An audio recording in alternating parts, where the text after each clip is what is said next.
Yeah. Please tell me that I can't, that I won't, that I fail, that I'll never make it out, yeah.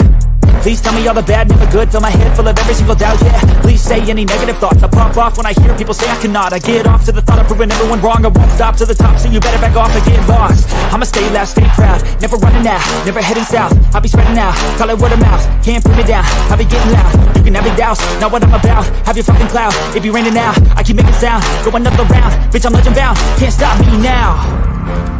You don't wanna fuck with me, a slow burn like a disease.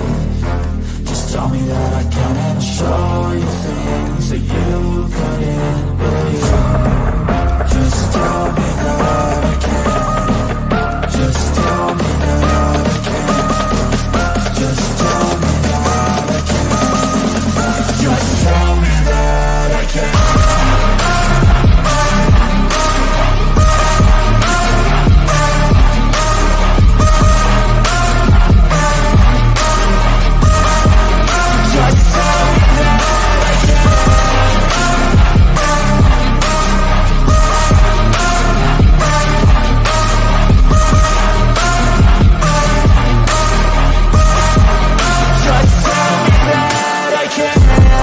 Anything negative, cause I just wanna hear it out your mouth, yeah.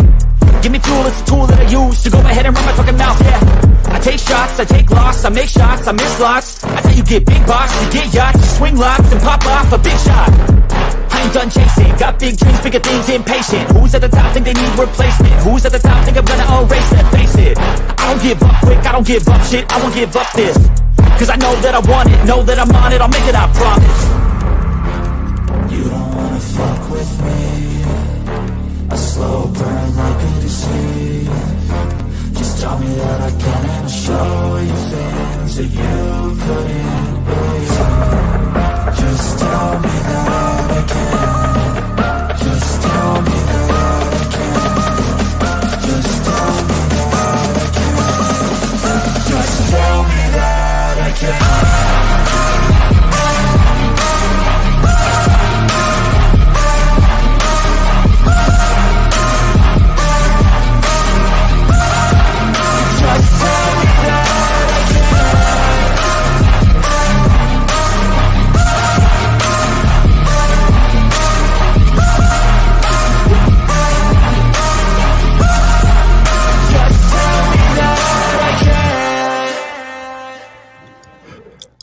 Yo, what is going on, everybody? Welcome to a special edition of an Impromptu Truth. Let me hold on. Give me 2 seconds. Let me give a thing scrolling across the bottom over there. All right. So tonight we are being joined by listener and cool ass dude illuminat, who will be sharing a pretty interesting encounter he had on his uncle's property when he was younger, and a few other paranormal experiences. And I am super excited about this. I am super excited to do another interview. Like, I love doing this stuff. Like I said, but I just want to point out, like I said, illuminat is one of the listeners. Guys, don't be afraid to shoot me an email and be like, yo, I got a story to tell. Come on, let's do it. You know what I mean? So before we get started, let me say, welcome, illuminat. How are you, brother? I'm doing all right. How are you guys doing? I'm awesome right now, dude. Bass, how you doing? I'm all right. I'm doing good. Nice. All right, so let me do the roll call real quick. So what's up? We got Jason Brock. Happy birthday, brother. We got Shell, Chico. What's going on? Duty Bird, Miss Sue. How are you? Why do I keep making that into a damn nursery rhyme? I'm sorry. Mark D. What's going on? D Worm, Bama. What's up, Wedge? Who else? Bear. Mr. G. How you doing? Will Cut, I know you're out there somewhere. I see you in chat. Willie Cut's in there somewhere. What's going on, Mr. Woods? Yep, Mr. Woods. What's going on, brother? How you doing? Who else? Scrolling up through chat. Like, you guys, don't be afraid to say hi, man. Hey, yeah, everybody in chat, wish Jason happy birthday. Because today's his birthday, pretty much. And so, hope you enjoyed your day, bro. I had a good chill day. I hope you didn't do anything too strenuous. But yeah. All right. So now I'm going to tell you guys the way, like you guys know, the way I like to conduct interviews. I get general outline, right? and then we hear that while we're listening to the story of the encounter, we the questions are formulating. All right, that's how it works. That's how we run it over here. So, with that being said, I want to dive right into this. Okay, so Illumina, Sir. when when did this happen? When did it happen? Where did it take place? Like, walk us right on into it. Okay. Well, do you want to go with the memory first? Do you want to go in chronological order, or Yeah, yeah. okay? Whatever's easier for you, man. So, the my first, and I'll call this a questionable experience because everyone I asked that was there denied it happened. But again, I was around the age of, I want to say, between 5 and 8 when this happened. Um, so every Christmas, a couple of days before Christmas Day, my mom would pack myself and my brother up and take us to her sister's, and her sister had married a military man who was, of course, an ex-military at that time, and he turned into a math teacher, and they had two boys. Um, this experience happens when I was staying at their house. We'd go to their house for a couple of days, and then on Christmas Day, we'd open our presents, and then we'd go to a different aunt's house for a bigger gathering. Same people, but still uh, with just more people there in a different location. Okay. Um, so at my uncle's house, first of all, my uncle was ex-military, and he is one of the. I'll be frank. He was one of the natural assholes of the world. Okay. Um, Oh, one second. You are allowed to okay. curse, man. Go ahead and Oh, curse. all right. Well, he was one of the natural assholes of the world. He would basically tell you how he saw it, and if it hurt your feelings, he'd make fun of you for it. Okay.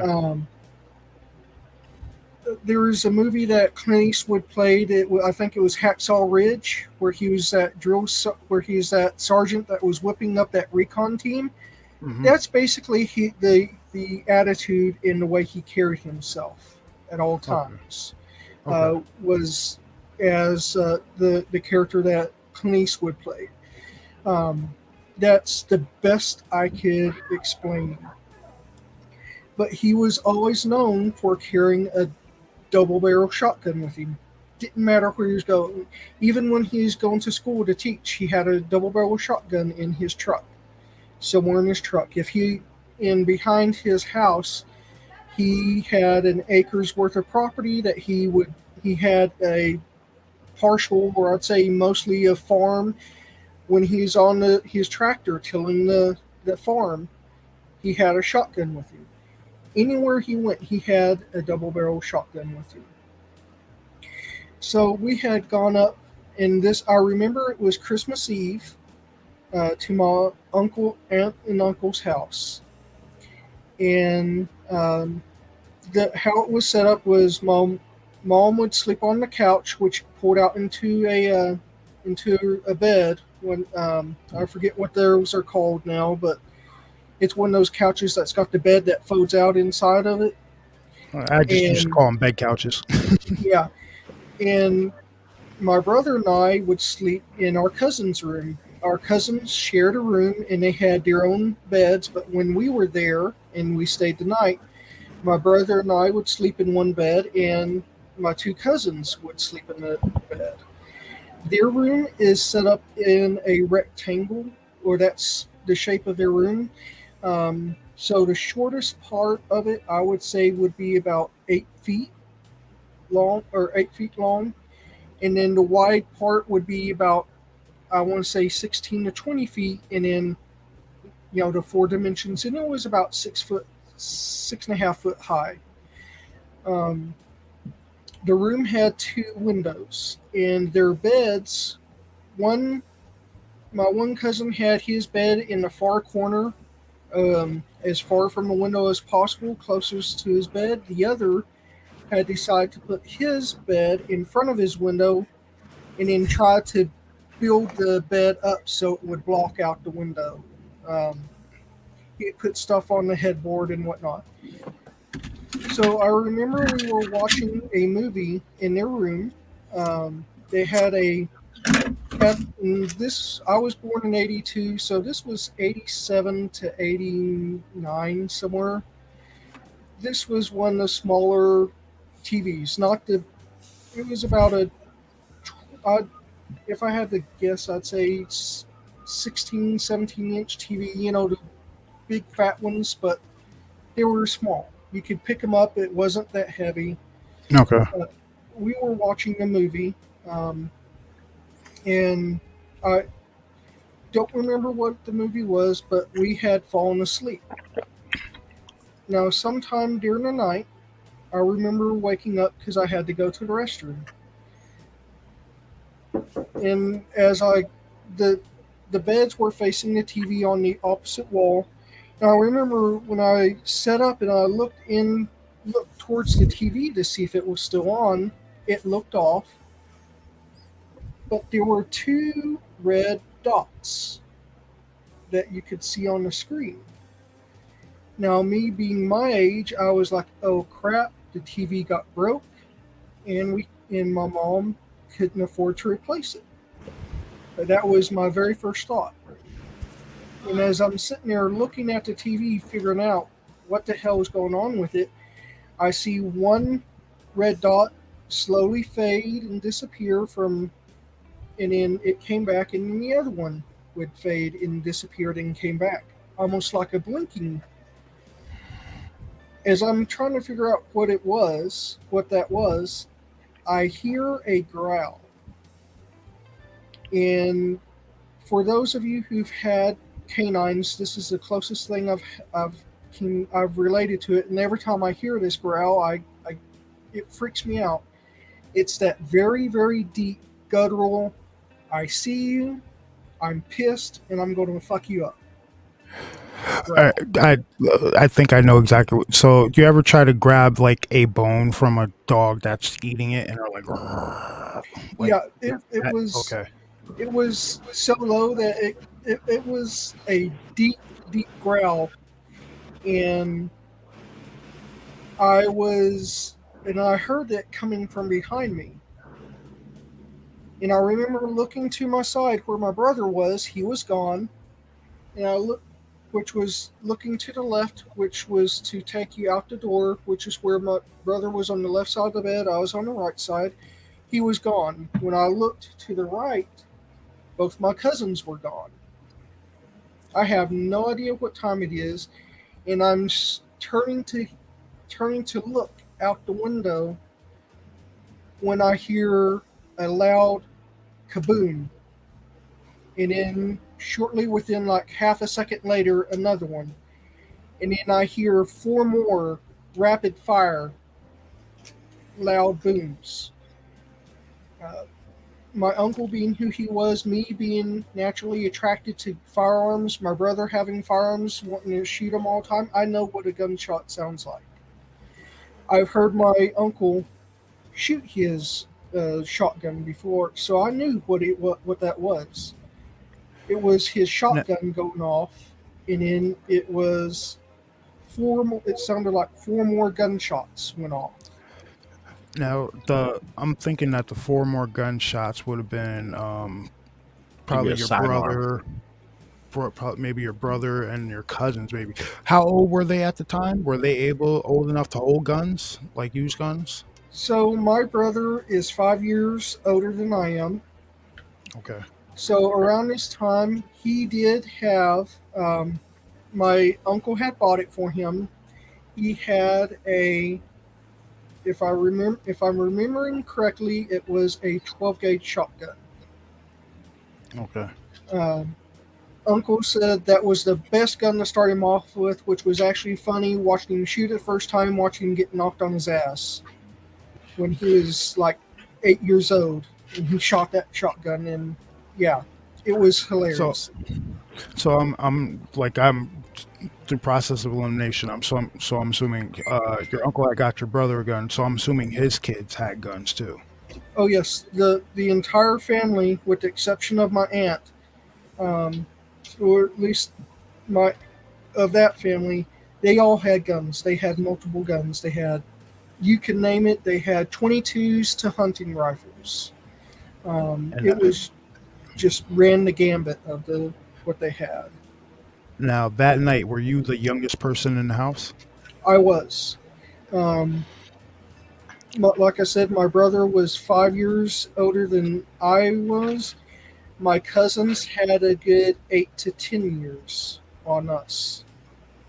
So we're, or no, not 8 to 10. Sorry, I'd say about 8 to 9 years on us because, of course, my aunt married my uncle, and earlier than my mom married my father, and so yeah. But yeah, they all had guns, knives, you name it, they had it.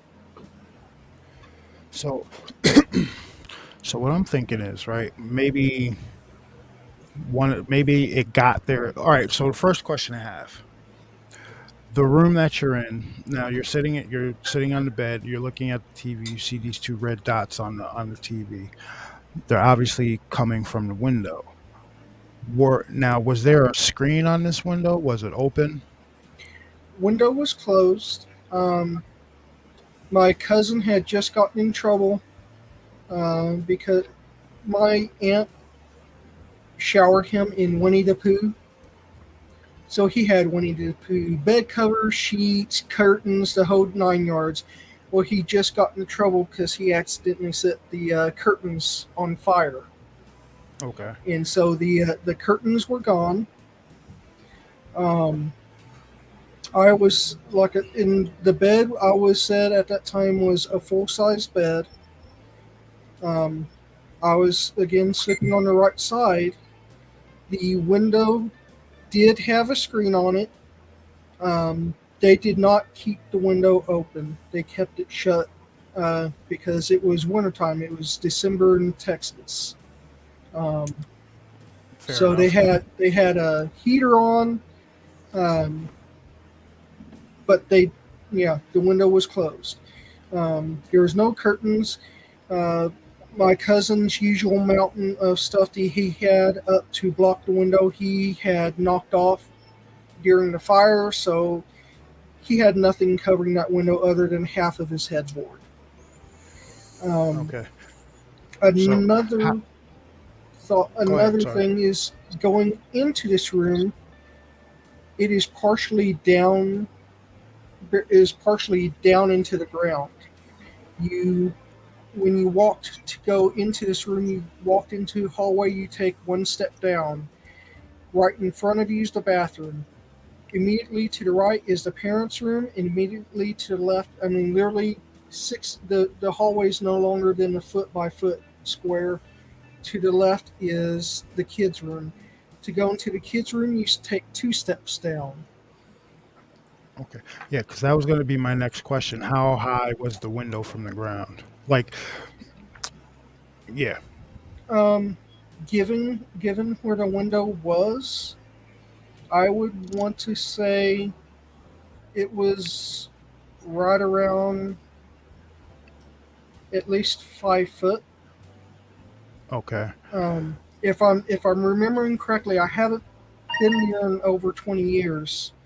Um, and these steps down were like half-inch steps, so they were that deep of a step. The room, I'd say about 4.5, 5 foot is from what it was, from the bottom of the ground to the bottom of the window. The windows were just a normal size window for the time. It wasn't anything big like a full wall window or anything like that. All right. So before the gunshots rang out, right? Do you and you heard the growl, which had to be pretty loud if you could hear it through the shut window and the walls and everything like that. Did you have was there like any scratching or anything like that that you could hear? No, I at that age I had never woken up to for about 2 years before then. I had never woken up to go in the middle of the night to go to the restroom. That's the one thing I do remember that found was weird when I first woke up was like, why am I awake? And then I was like, well, I feel like I need to go to the bathroom, but I haven't had to do this in a while, so it was kind of weird. And then Now, as I'm go ahead. looking up, as I set up and look up, I look to the right, and that's when I see the TV. Now, Okay, I got a question. go ahead. Now, Illuminat, could you guesstimate how big your uncle's property was, and like, was it close to like a wood line or a national forest or anything like that? So where he lived in Texas, he was actually his property was just literally like 10 feet outside the city limits. Um, he had a string of trees blocking the view on the back side of his property along where the city limit line was. But all from those string of trees for along his property, it was plowed. It was tilled. He plant corn. He plant green beans. He had a little bit of wheat, and then in front of him, in front of the house or the property, it was a vacant field with tall. It's that tall grass that kind of looks like wheat, but it's not. Um, it grows real tall. It's jointed and it's got multiple joints and it can get up to like 8 and 9 feet tall. Um, that was in front of his house. If I remember correctly, the grass in the front of the property in front of his house was at least 5 to 6 foot tall. I remember when we were driving in, my mom had um, it, she had her vehicle. The grass was over the height of her was over the roof of her car, or her not her car. I can't even remember what the hell it is. It's basically a Suburban, but in a car. Okay, yeah, I know what you're talking about. So I got a question. Okay. So your cousin's room, what side of the house was that on? That room was actually on the back side of the house. The way the house was built was you walked in from the garage, and then you enter into a small room where like a mud room is what it was called, what my uncle called it, where he threw his muddy boots and whatnot. You Okay. go from that doorway into the kitchen, and into the right was the laundry room, and then from the kitchen you had a big living room, and then on the back side of the house, which was towards the city limit, you had the son's bedroom, the bathroom, and the parents' room. And then after the outside walls of or after the walls, it was nothing but his plowed fields that he had for his plowed 1 acre property.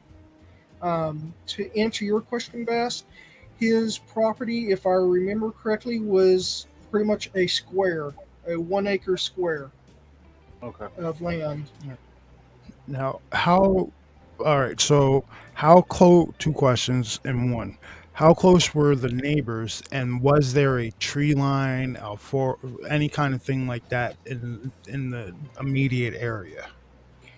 Um, the closest neighbor to my uncle's house was in city limits, and it was, I want to say, about 2 to 3 football fields away from his house. It was close enough that whenever they were out there doing target practice shooting, they could hear them. They could call the cops, but when the cops showed up, they're like, "Hey, you're outside city limits, but your neighbors were worried. They're hearing gunshots, so just make sure you know where you're pointing whenever you shoot." Um, yeah, because there's nothing we can do about it. So this, I'm putting this together in my head. So this thing was on the back side of the house, was staring in the window. So that means I'm thinking that your uncle or your uncle or your brother or your relative cousins came around the side and saw it, and that's when they let off at it. Now we're gonna fast forward a little bit to the next morning, right? Okay. So what happened? What happened? All right. So after you hear the gunshot and you see the eyes take off, right? What happens after that? Um, my thoughts were, I'm not getting out of this bed to go to the bathroom. As a little kid, you think I'll just throw the covers over my head and I'll be safe. I had Hmm. heard the gunshots. I knew what they were, but I also knew whatever was happening, I would could not be a part of it. Um, and if I had tried, I would have gotten in trouble. So I just threw the covers back over my head and laid back down, and eventually tried to go to sleep. And yes, Jason, a station wagon. That's what we had at the what my mom had at the time. Um, so the next morning, I'm the last one to wake up. When I go out into the living room, it is Christmas morning. Um, my mom, my aunt, and my uncle are sitting at the kitchen table. They're drinking their coffee. My brother and my two cousins, we're sitting in front of the TV, and I don't know um, anybody else, but I remember during that time, during like 2 weeks before Christmas, the TV channels that were on were playing Star Wars nonstop. The first three movies, they'd play them Okay. in order, and then they'd repeat, play them in order and repeat over and over and over again. And that's what they were watching. Is they were watching Star Wars while they were waiting for me to wake up so we could open presents. Whenever I came out, I walked over to my mom and I said, asked her if she heard the gunshots. And whenever I asked her that, I know she got a strange look on her face. It was the last time I saw that look was whenever she was trying to figure out how she's going to pay bills, being a single mother. And Like a then she, distressed look. Like a distressed look. like a distressed, almost like, oh shit, he heard he was awake type. I felt I now as I look at it, Okay. I look at it, it was pure fear in her face.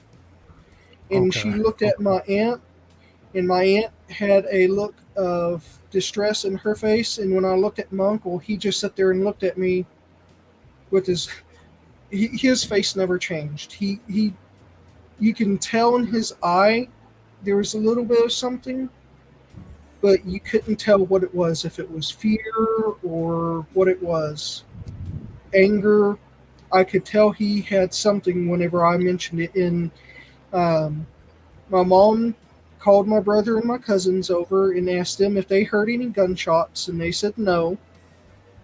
But they all had worried looks on their faces as well. My brother's I knew well because every time he got in trouble, he got that look. When he realized he was going to get in trouble, he got that look of, oh shit. So And I definitely think that the adults put the gag order on the kids, and they thought that you were sleeping the entire time because you're the youngest person in the house. See, I that's would what like. I was thinking as well. Um, my mom and everyone said it was just a bad dream. It was nothing happened. Nothing. No, there was no gunshots. No nothing. It was just a bad dream. Um, they tried to, like, my uncle tried to tell me that in a way of saying, "Hey, stop asking about it. It was a dream. We're done with this conversation." Whenever I'd ask my mom, she's like, "Oh, it was the exact same thing. It's just a bad dream. There was nothing going on last night. It was the movie you were watching." you had nightmares from the movie. That's what it was. See, now I'm wondering if they already had a previous encounter with whatever this was Well, on the that property. well, best to answer your That's question. probably why he was going around with a double barrel shotgun. There is, and I will go ahead and tell this now. My uncle, for as long as I knew him, even before this incident, um, he had a property that was about 15, 20 minutes from my hometown. They lived an hour away from us whenever we'd go up there. He had a property which he had made a what we call a tank. And I know vaults used this before, but it's a man-made body of water. And he had stopped. He rented a bulldozer. He dug it up. He stocked it with fish. He had different types of fish: catfish, bass, perch, and all of that stuff. We would go. It was bigger than what the property there was bigger than where his house was. I would say at least 10 to 15 acres, and I couldn't even begin to tell you the shape of it. Um, but I know the entrance to it was bordered the left side of his property boundary, and then you had a good like 5 to 6 acres to the right, and then the rest of it deep. Um, whenever we would go there, and now that I think about it, it was odd whenever we would plan on like for the weekend going out to the tank is what we called it, going out there. He would show up the day before, and he had a camper that he had parked out there, and he'd stay out. He'd show up before his wife and his kids would, and he'd camp overnight. And then we'd all show up the next day. We'd bring out food. We'd sleep out there for the weekend. Saturday, Sunday, come back in Sunday night. They would pack up. His wife and kids would pack up and go back to their house, which was about, I want to say, from that distance, about 30 minutes from them, depending upon how fast you're driving and which direction you take. And he would always be the last one to leave. And there were days where he would stay an extra day or two. All right. So did he ever act strangely while all you guys were there camping? Sometimes. But to go to Bass's question, he would tell stories to scare us. But the one story he would always tell us was the big black red-eyed dog. He would always tell us, he's like, hey, and he'd do it trying to scare us so we wouldn't go that far off in his property, because of course rattlesnakes, copperheads, you name it, we have it down there in Texas. But he'd always say that the big black-eyed dogs would come and carry off the kids that would get too far, or the kids that were misbehaving. They would come in the night and carry off those that were misbehaving, that were bad kids. And if you were too far and out of sight from them during the day, there was a chance they would carry you off as well. So to always stay in sight, to always make sure you're within sight of the adults. You don't go too far away. And he'd always tell that story with us, to us, which, as I've been thinking about this for a while now, it really puts into perspective as to what it could have been, because he said red eyes would come during the night. The red-eyed dogs would come during the night and take you. If you'd been a bad kid, and that was his way. At that time, that was his way of trying to scare us so that we wouldn't get too far from him, possibly be hurt. That's what I was thinking at the time. But as I've been thinking about it, this is something that definitely, well, it coincides with the next encounter that I have. Well, Um, one second. So okay. it makes a little sense here that that's why they didn't want to clam up, because the uncle had been telling you guys this story for forever, right? Yeah, And then the reason they all clammed up at the next morning is because they figured that you would have freaked out, because you'd be like, that story is real, and then it would have escalated. You get what I mean? It would have escalated from there, and they would have probably had to pry you off the ceiling or something like that. yeah, it could have been. Um, I don't know. I know I asked, even when I went down there to Texas just a couple weeks ago and asked my brother about this memory. Um, his response was, "Don't know what you're talking about. Never happened." But that's been over 30 years ago, so he could have forgotten it. He could still be under the I'm not going to tell him because I don't want him to know how close he came or what came. I just don't know. Well, uh, um, have are your cousins still around? So my cousins are um, my my crazy cousin, the one that set his curtain on fire. Um, these are the cousins that would during tell you exactly what they do during Fourth of July. They'd buy boxes of M80s, and then they would put tape on them and tape them to wasp nest and light them. Or you know the funnel yellow jacket nest with the hole in the bottom. Yeah, yeah. They'd shove an M80 up there and light it. That's the kind of cousins they were. Um, they were rowdy, but the oldest one was the craziest. Um, he and his wife have, I think it now, 6 children, and their oldest got uh, accepted to college in Greece. So most of the time they're over in Greece. The Oh, other that's one, cool. the other cousin, he lives about 5 hours from where I was when I went down there in Austin, Texas. So even if I wanted to see him, it would have been literally a 12-hour trip just driving. That wouldn't have been the hour set visiting.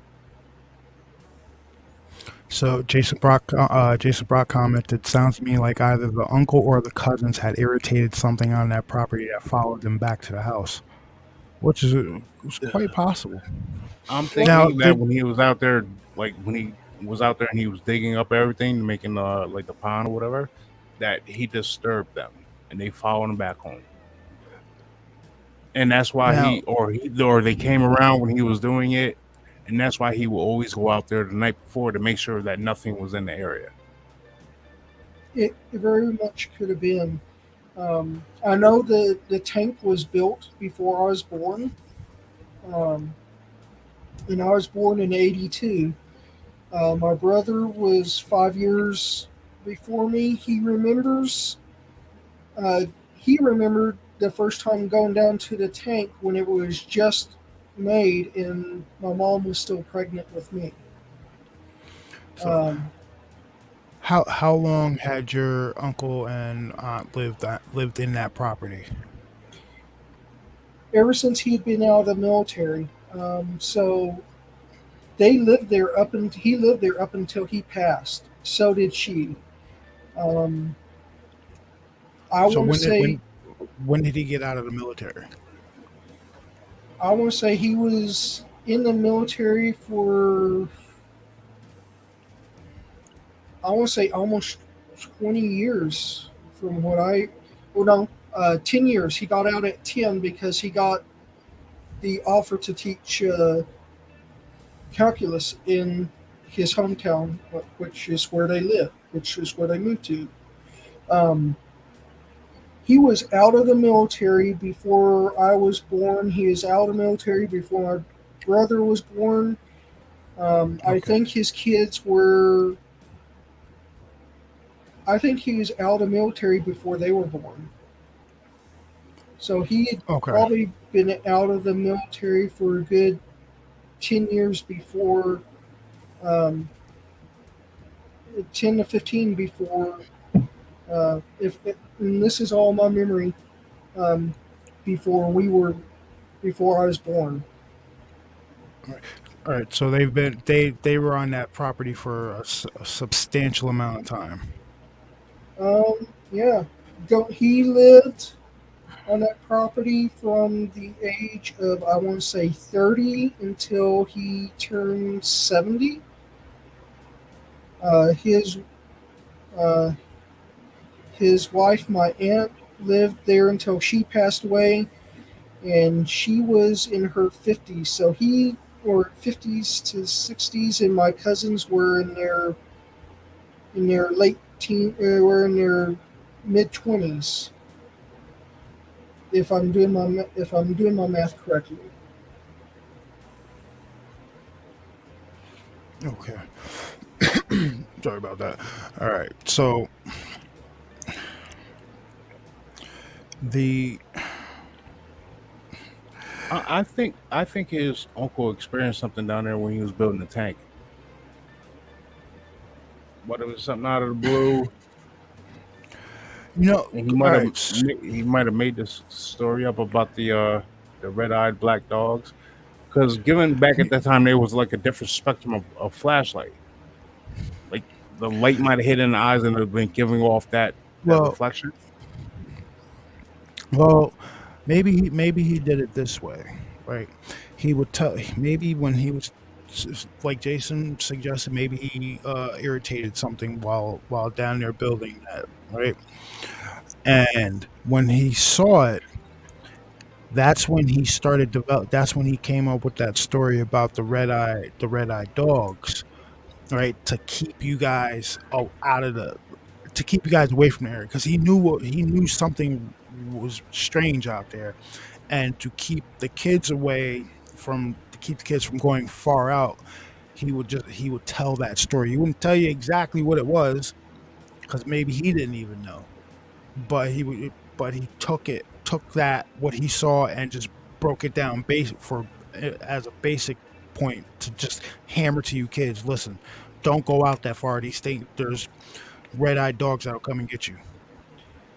Um, that could have been, uh, again, this all ties into my next encounter. And to Jason, to answer your question, I do not know. I don't think so. I think he bought it because it was close to my mom and his wife's sister, and it was close to them there, and it was a way for the family to get together without spending 2 hours driving.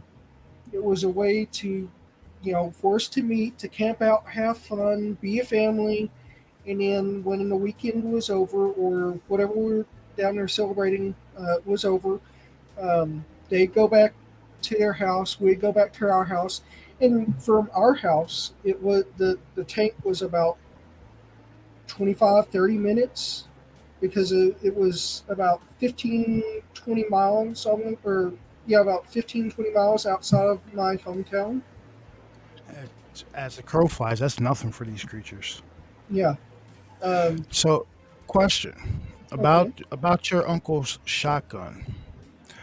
What did he use? What do you know? What he used to carry as loads in that gun? I know he'd always preface this whenever he realized us kids were about to get in trouble. He'd say, "Don't make me take my buckshot and slug out here to get the rock salt to shoot you in the ass with." So when we'd start to do something to get in trouble, that was his response, was that he'd have to take out his two slugs to get the rock salt for us. But So, all right. So I'm assuming he probably had slugs in that in his shotgun. I wonder yeah, if he hit it. I wonder if they hit it. Now I'm really thinking. I really think that he experienced it and it came around the house before, and he knew the signs when it was coming around. That's why when it growled, he heard the gunshots. Like he knew it 'Cause was there. I'm thinking Like that maybe they it like want to. scratched the wall or something like that, I'm or you I'm could thinking smell it. that maybe they experienced he got a feeling that it was around the house. Maybe he got noted.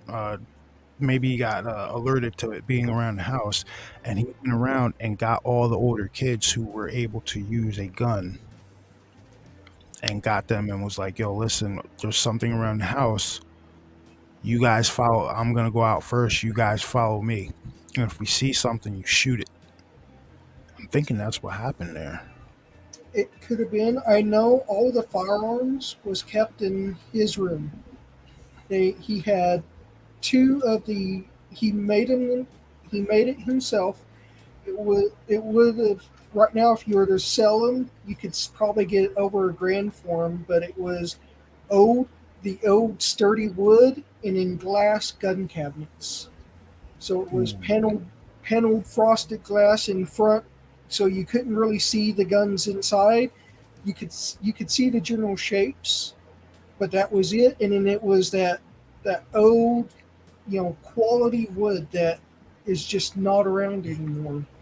And that's what he made. And I know he kept everything firearm related in his two gun cabinets that he made, as well as he made himself an ammo box, and that's where he stored all of his ammo. And his ammo box ended up being the size of a normal gun safe, that you could, the 4.5 foot tall by a foot wide. That Hmm. ended up how big his ammo box was, and he always kept it full. Whatever he shot, he went and replaced within the next week. Hmm. So he always had a arsenal of, or he always was well armed as far as keeping rounds, bullets. I could not begin to tell you what different the calibers they had. I just remember him carrying his double barrel shotgun, and I remember it because he showed it to me. And it was an old shotgun. He said my grandpa had this. My father had this. I have this. He goes, and you see that crazy son of a bitch over there pointing to his oldest son? It's going to him.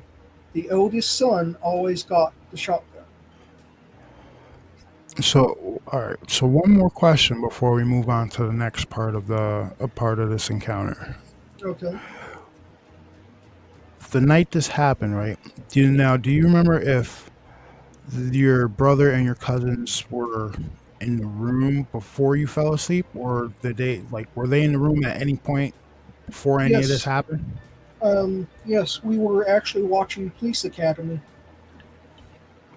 If I remember correctly, we were watching. It was a comedy, and I do think it was Police Academy. We were all watching it, and I remember at some point I just couldn't keep my eyes open, and I fell asleep. You know what may have happened. You know what? Now I'm only speculating here. This is what's rattling around in my head. So maybe what happened was you fell asleep before your brother and your cousins did, right? And they were still watching the movie, and one of them might have seen the reflection on the TV. They went to go get your uncle, and your uncle started handing out guns and was like, "Yo, I'm going outside. You guys follow me." And from there, you got the gunshots. Uh, yeah, maybe your cousins were awake. Maybe your cousins or your brother, once somebody in that bedroom was awake still, and maybe they saw what was on the screen, or maybe they were happened to be looking out the window and saw it, and they went and got your uncle. It it could have been. So, Miss Chai, to answer your question, um, at a distance, rock salt is basically a big ass fly swatter. It hits. It will hit. It will leave little red marks on you if it hits bare skin. But it also causes pain because it being actual salt, if it breaks skin, then you've got salt in the wound. Mm-hmm. Yep, So I just put rock salt will pepper you up a little bit, but it's not lethal. yeah, it's not lethal. Um, it is basically it's what was always threatened to the old farmers would use on kids that were running away. Once they hit about 10 to 15 yards, they'd shoot them with rock salt to Yep. teach them a lesson, to give them a I, little pain, not to come back. I was just about to say that the old timers used to use that on the kids running through their farm. Yep, Those or things fuck- they'd use it on their cattle too. It'll Yeah. pepper you up nice, but it ain't gonna kill you. So mischievous. Rock salt won't kill you. It'll ruin your day. Oh yeah, That's why people put it in shotgun shells. you'll go down like you got shot. It's a great deterrent. Oh yeah, it is. I've been hit by it one too many times.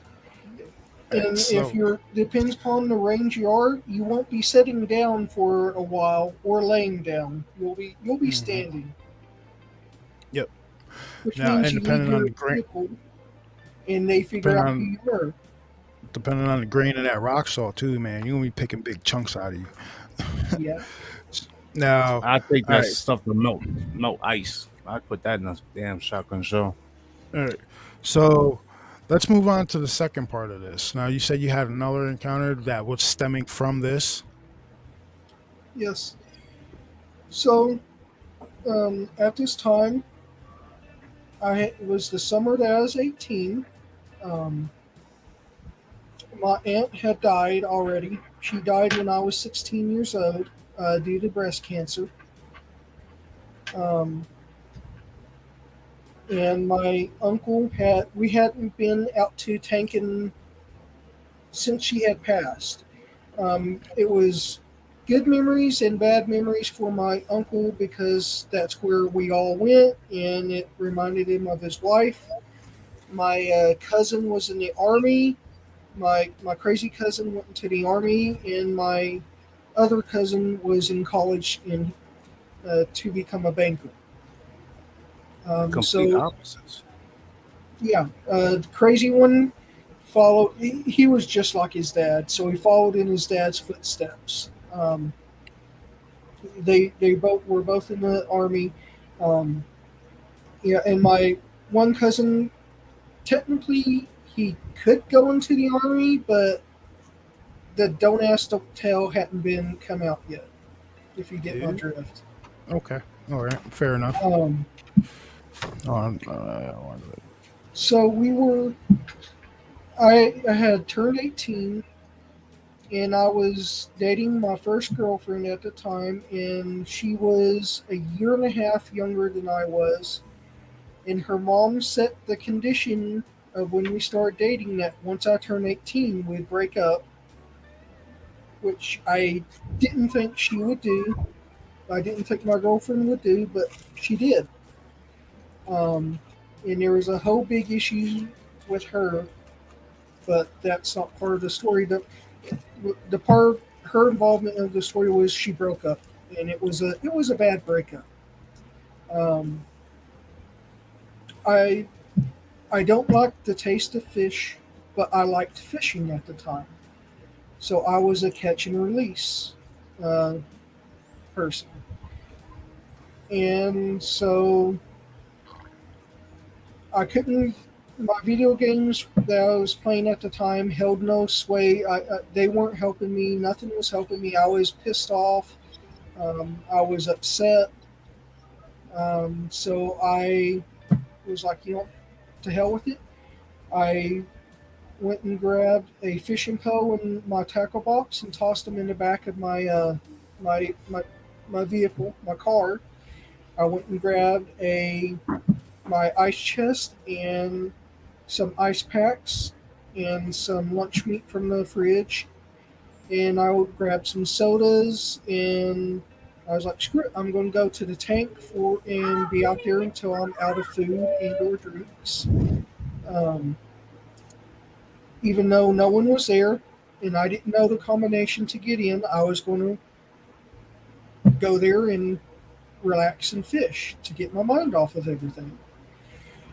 Um, so I get to the entrance of the tank, and my uncle had built a big cast iron pipe fence, and he had a big thick chain link or chain that wrapped around it that he welded to one of the one sides of the fence that he built, and he had a padlock. It would have taken an electric saw to get through.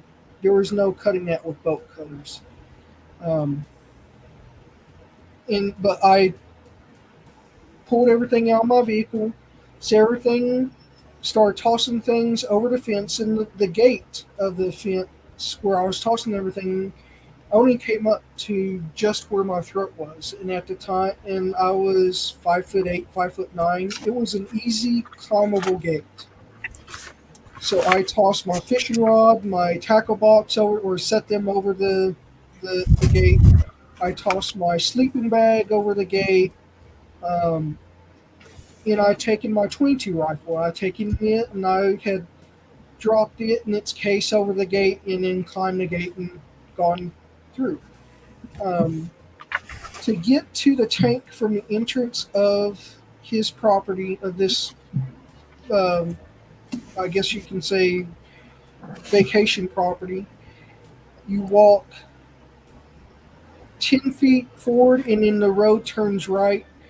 You go about half a football field, and then you turn left, and then there is an incline, and I want to say it's at a 30-degree incline. That had been all dirt, but he had paved it the year my aunt had died, so he had that whole incline paved.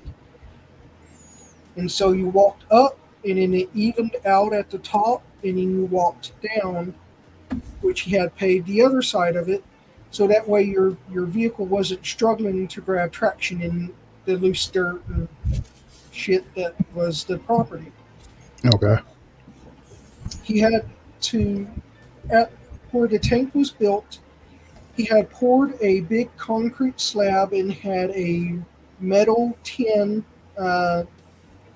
building, tall building. I don't know why he needed it. It was a 30-foot tall building, and it was made out of that garage tin and iron pipes. I don't know why he built that building so tall, but it was that tall ever since we had gotten there, ever since I could remember. The camper was still there, but it was a real rundown. Our fire pit that we had built, of course, was still there. And then he had a dock that he built that went out to the middle of the tank. When the tank was full from the dock, if you were to drop straight down, you would be hitting 60 foot. Damn. He dug it deep. In the walls of the tank was the pushed up dirt and gravel that he had pushed up out of that hole he dug. So the very bottom of the tank, from the moment you step your foot in, it is nothing but that clay that will seep up to you seep to your knees in. That thick, heavy, muddy clay. That's what the bottom of this tank was.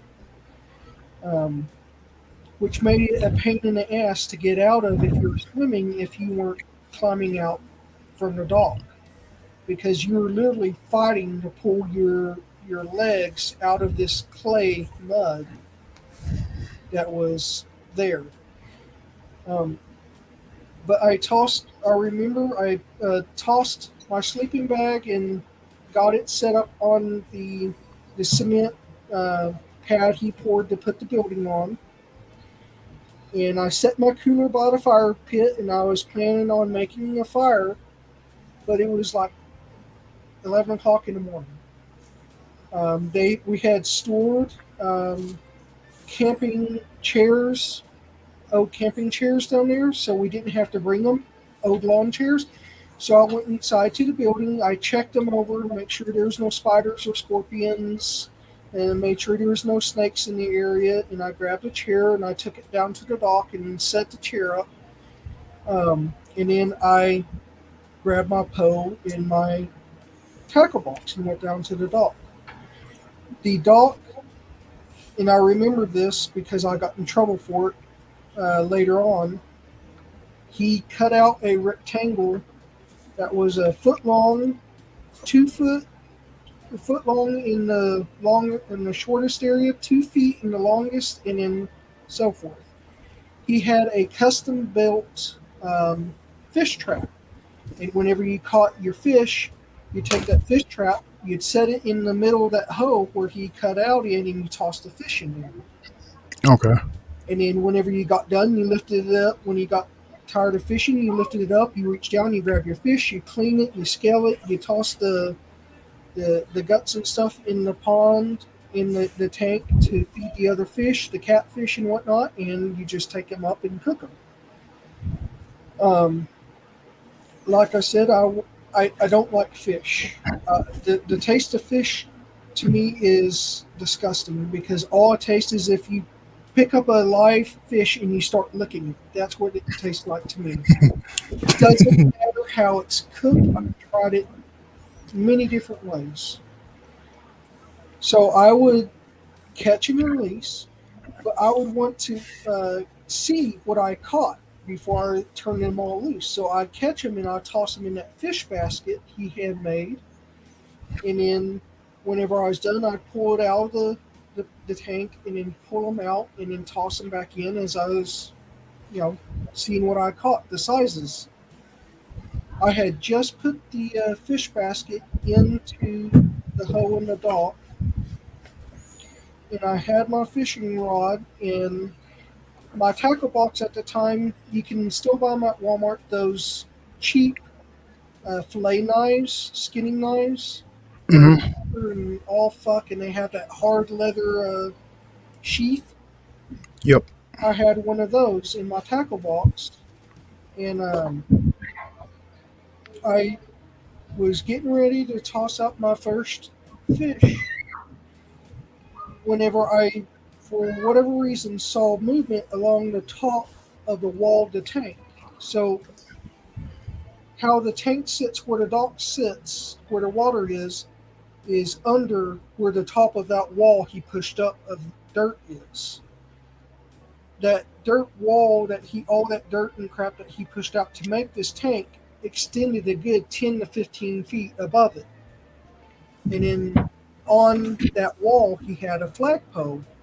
And every time he's down there, he'd hang up the American flag, the POW flag, and I do not remember the other. I think it was the West Point flag.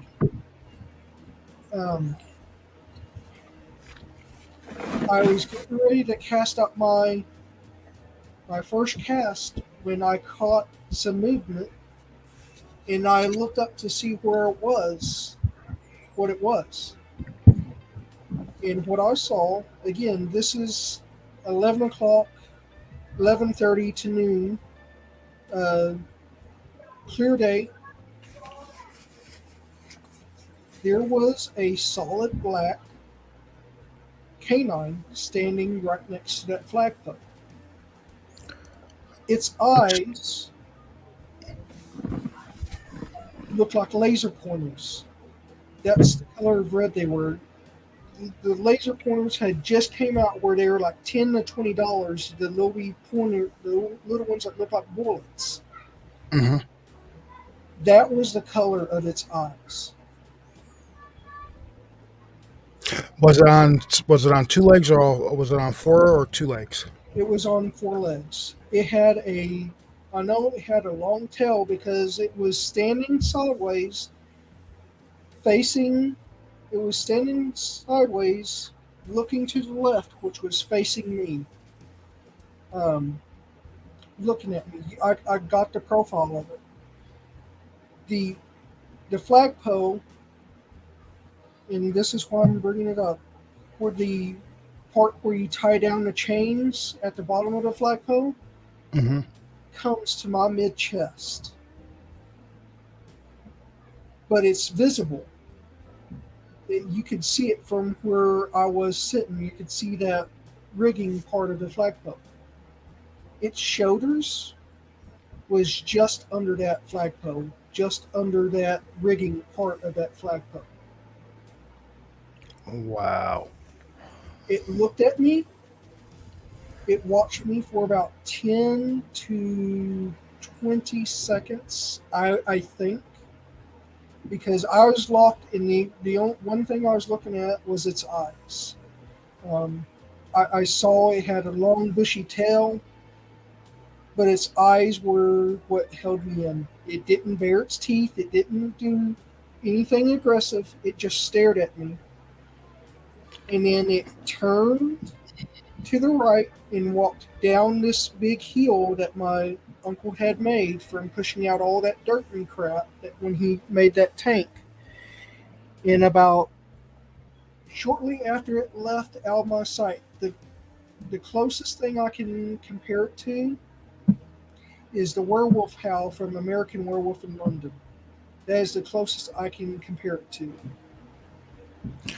Now, did it? What kind of canine would you say that it looked like? Was it wolfish? Did it look like a German Shepherd? It it looked. See the avatar I'm using? That's what it looked like. That is what Okay. it looked like that. Um, but it was so dark. It was so black. I know this description's been used many times, but it looked like the fur was absorbing light. Wherever, when it was moving, the area it was in was darker than the rest of it. That's the best way I can explain it. It almost looked like it was creating a black and white area around it, like the old black Like and white TVs. like like maybe it was absorbing its surroundings. Maybe. I I'd don't know more if that. more say like it was absorbing the light. That it was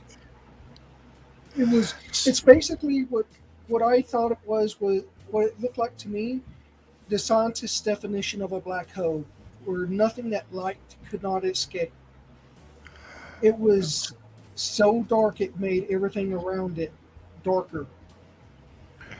Now, could you see? Now this is broad daylight. You see this? Do you see like Can you see like teeth, the nose, eye, like the rigid eyes, ears? Was that? The Could you make that stuff out? So the ears sat on top of the head, and they were perked up. Um, the snout, whenever it turned its head to leave, it was a long snout. Um, it reminded me of my uncle's border collie that he had. Um, it was a long snouted animal. It didn't bare its teeth, so I didn't see them. It just looked at me. I almost got the thought of, huh, son of a bitch, what are you doing here? Okay, I'm going about my business. That's what it almost looked like to me. It was like, okay, you're here, you're doing whatever, I'm going to do whatever. But it was just, like I said, I don't know how long it had been moving or how long it had been there. The only reason I caught it was because as I was baiting my hook, I had looked up, or as I was casting, I had looked up to cast, and I saw a little bit of movement on top of that damn wall, and that's when I looked up and saw it. All right. So I So got two questions for you.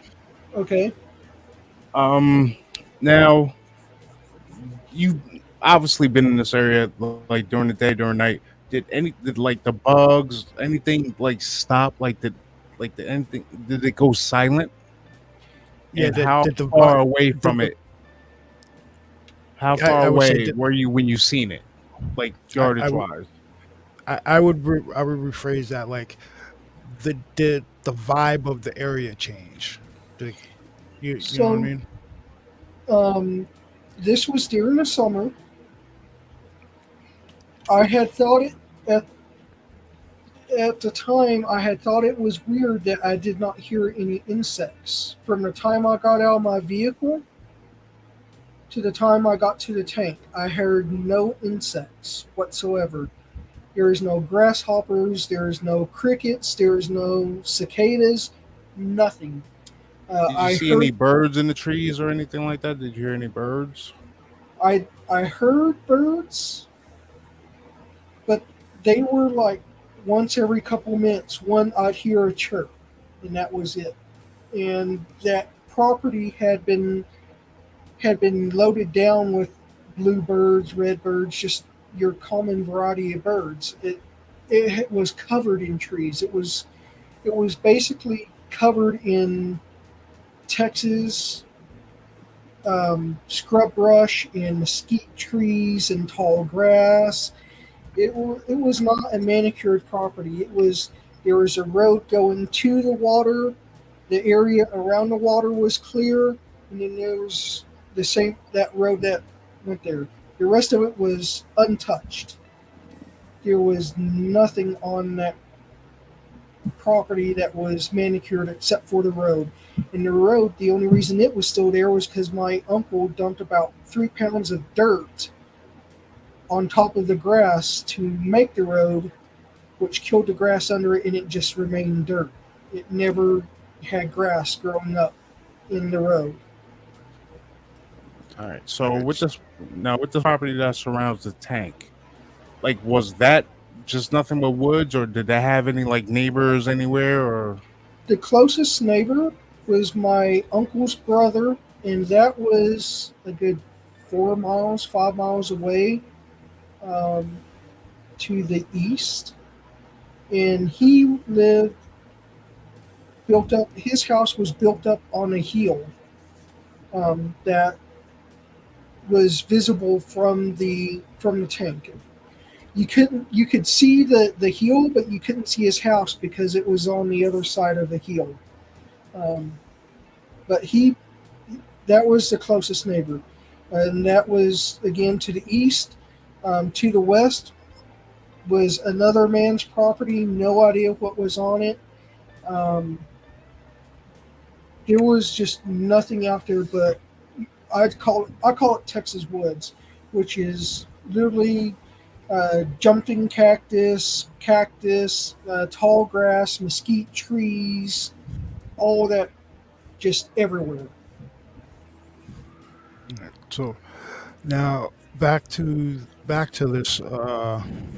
Now, well, we're still working out what this thing is. So, what would you guesstimate the length from nose to tail to tip of the tail was, and what do you how much do you guess that it may have weighed? If you had to like think about that.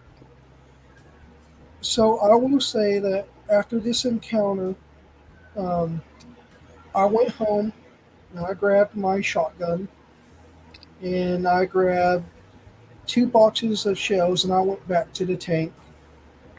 Um, my uncle had a standard order of kill on sight for coyotes. He hated them. Okay. But I went back about 2 days later from where its head started, which was the other side of the flagpole. And keep in mind, this flagpole, take your middle fingers, touch them together, take your thumbs, touch them together. That's about the width or the diameter of this flagpole.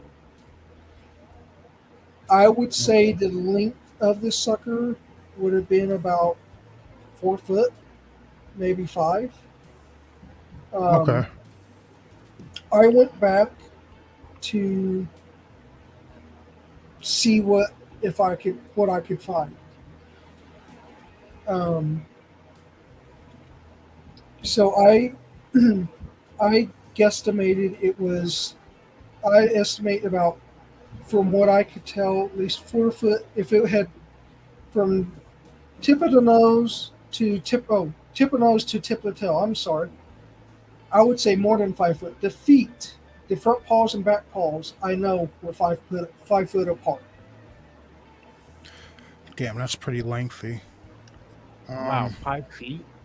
5 feet. I know that for a fact because I went back and I measured. I found its tracks. How now? All right. So how big? Like you've seen, like the size of a pack of Newport hundreds or a pack of 100 cigarettes, right? Right. In comparison to a pack of 100 cigarettes, how big were the paw marks? The better way to describe it is everybody's seen a dollar bill the size of Okay. any Yeah. denomination. That's It's all the yeah. same size. What was the comparison to To a like dollar. A a dollar bill. yeah? The width. Well, I'll go ahead and use this comparison because I was smoking at the time. Just the width was 2 packs of cigarettes wide. Shit. All right. That Were they was I shorts or were was they hundreds? those were you put 2 packs of cigarettes side by side widthwise. Those were 100s. You were smoking 100s. Yes, at the time I was smoking 100s. Hold on. So Hold on. I got. So Hold on. take two 100 packs. I'm put 'em- doing it right now. Literally put them side by side. The edges of the paw print went just over the edges of those cigarettes packs. now, were they Wow. were they pressed deep into the soil, into the ground? As deep as they could. When I was there, it was we were in a drought, so the ground was hard packed soil, Okay. and they were. I was still able to easily find its tracks. And I found its tracks by finding where it was standing in relation to that flagpole. Yo, truth. I'm about to send you a photo real quick. Um, Mischievous, no smells. There was no smells. It was a windy day, and it was standing downwind for me. So even if there were, unless it was behind me, I wouldn't have smelled it. But I could not say. I could not smell anything. The only thing I could smell was the smell of the water from the tank. All right. So I just sent Truth a photo of two 100 packs of cigarettes in my hand. Yeah, that's a big ass print, dude. I'm bringing it up now. I Yeah, don't guys, bring it up, you're but gonna no, I'm gonna show. I'm gonna just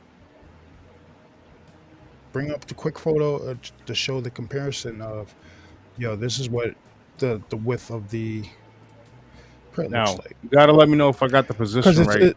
listen, as a person who trains people for a living, I find visual aids help.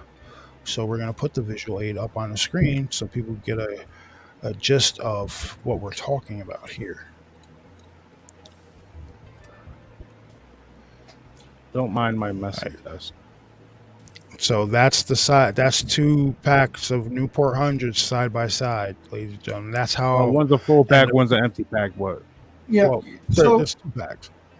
So basically, Bass and Truth, if you were to say his fingers are the left side of the paw, and his palm by the wrist is the right side of the paw, that's what it was, side by side.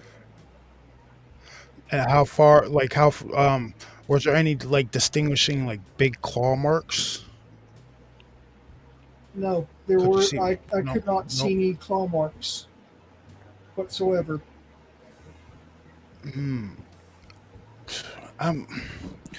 So this thing is about 5 feet long. It's putting that. I wonder now. I'm going to speculate here a little bit. Now close that out and bring us back up on the thing. Maybe this wasn't Dogman. Maybe it was a hellhound. But like I said, like I'd answered Mischievous, there was no smell. Even when I went back to the area it was in, to that walked up that wall to where that flagpole was, there was no smell. Whenever I measured with a tape measure the length between the back of the paw print for the front paw and the back of the paw print, or the back of the paw print to the front paws, I did not smell anything. There is no smell of eggs, rotten eggs, no smell of death, no nothing. Dude, And but granted, it was 2 days later that I went back, but still, it's been, I don't know. I didn't smell a thing. yeah, but I, do hellhounds leave prints? Or are they more Well, like listen, ghostly? the way he was describing it as like say absorbing the light around it, that, and then you said the eyes look like laser beams, right? Like they were really bright red. They were the bright red of a laser pointer. See, that's leading me to think that that might have been a hellhound, but But it, but my thing is, there's varying reports of hellhounds being physical and non-physical.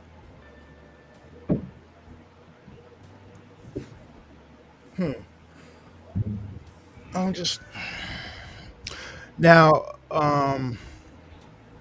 And that was the only time you ever saw that thing on that property out, like those two occasions, the That one where you were a was child. that was the only time I ever saw it. When I first saw it, it after it left my sight line, my line of sight, I reached down and grabbed the fillet knife out of my tackle box. I pulled the knife and I ran/walked back to my car with that knife out.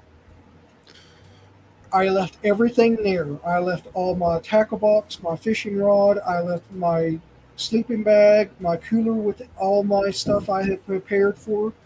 I left it all there, and I went home. All right, so I'm right for this next one. I'm gonna try to take you right back to it. Right, so the now you're a child. You see these glowing red dots on the television. Right, now you Yes. fast forward. Now you fast forward to being pretty much an adult. You're out there fishing.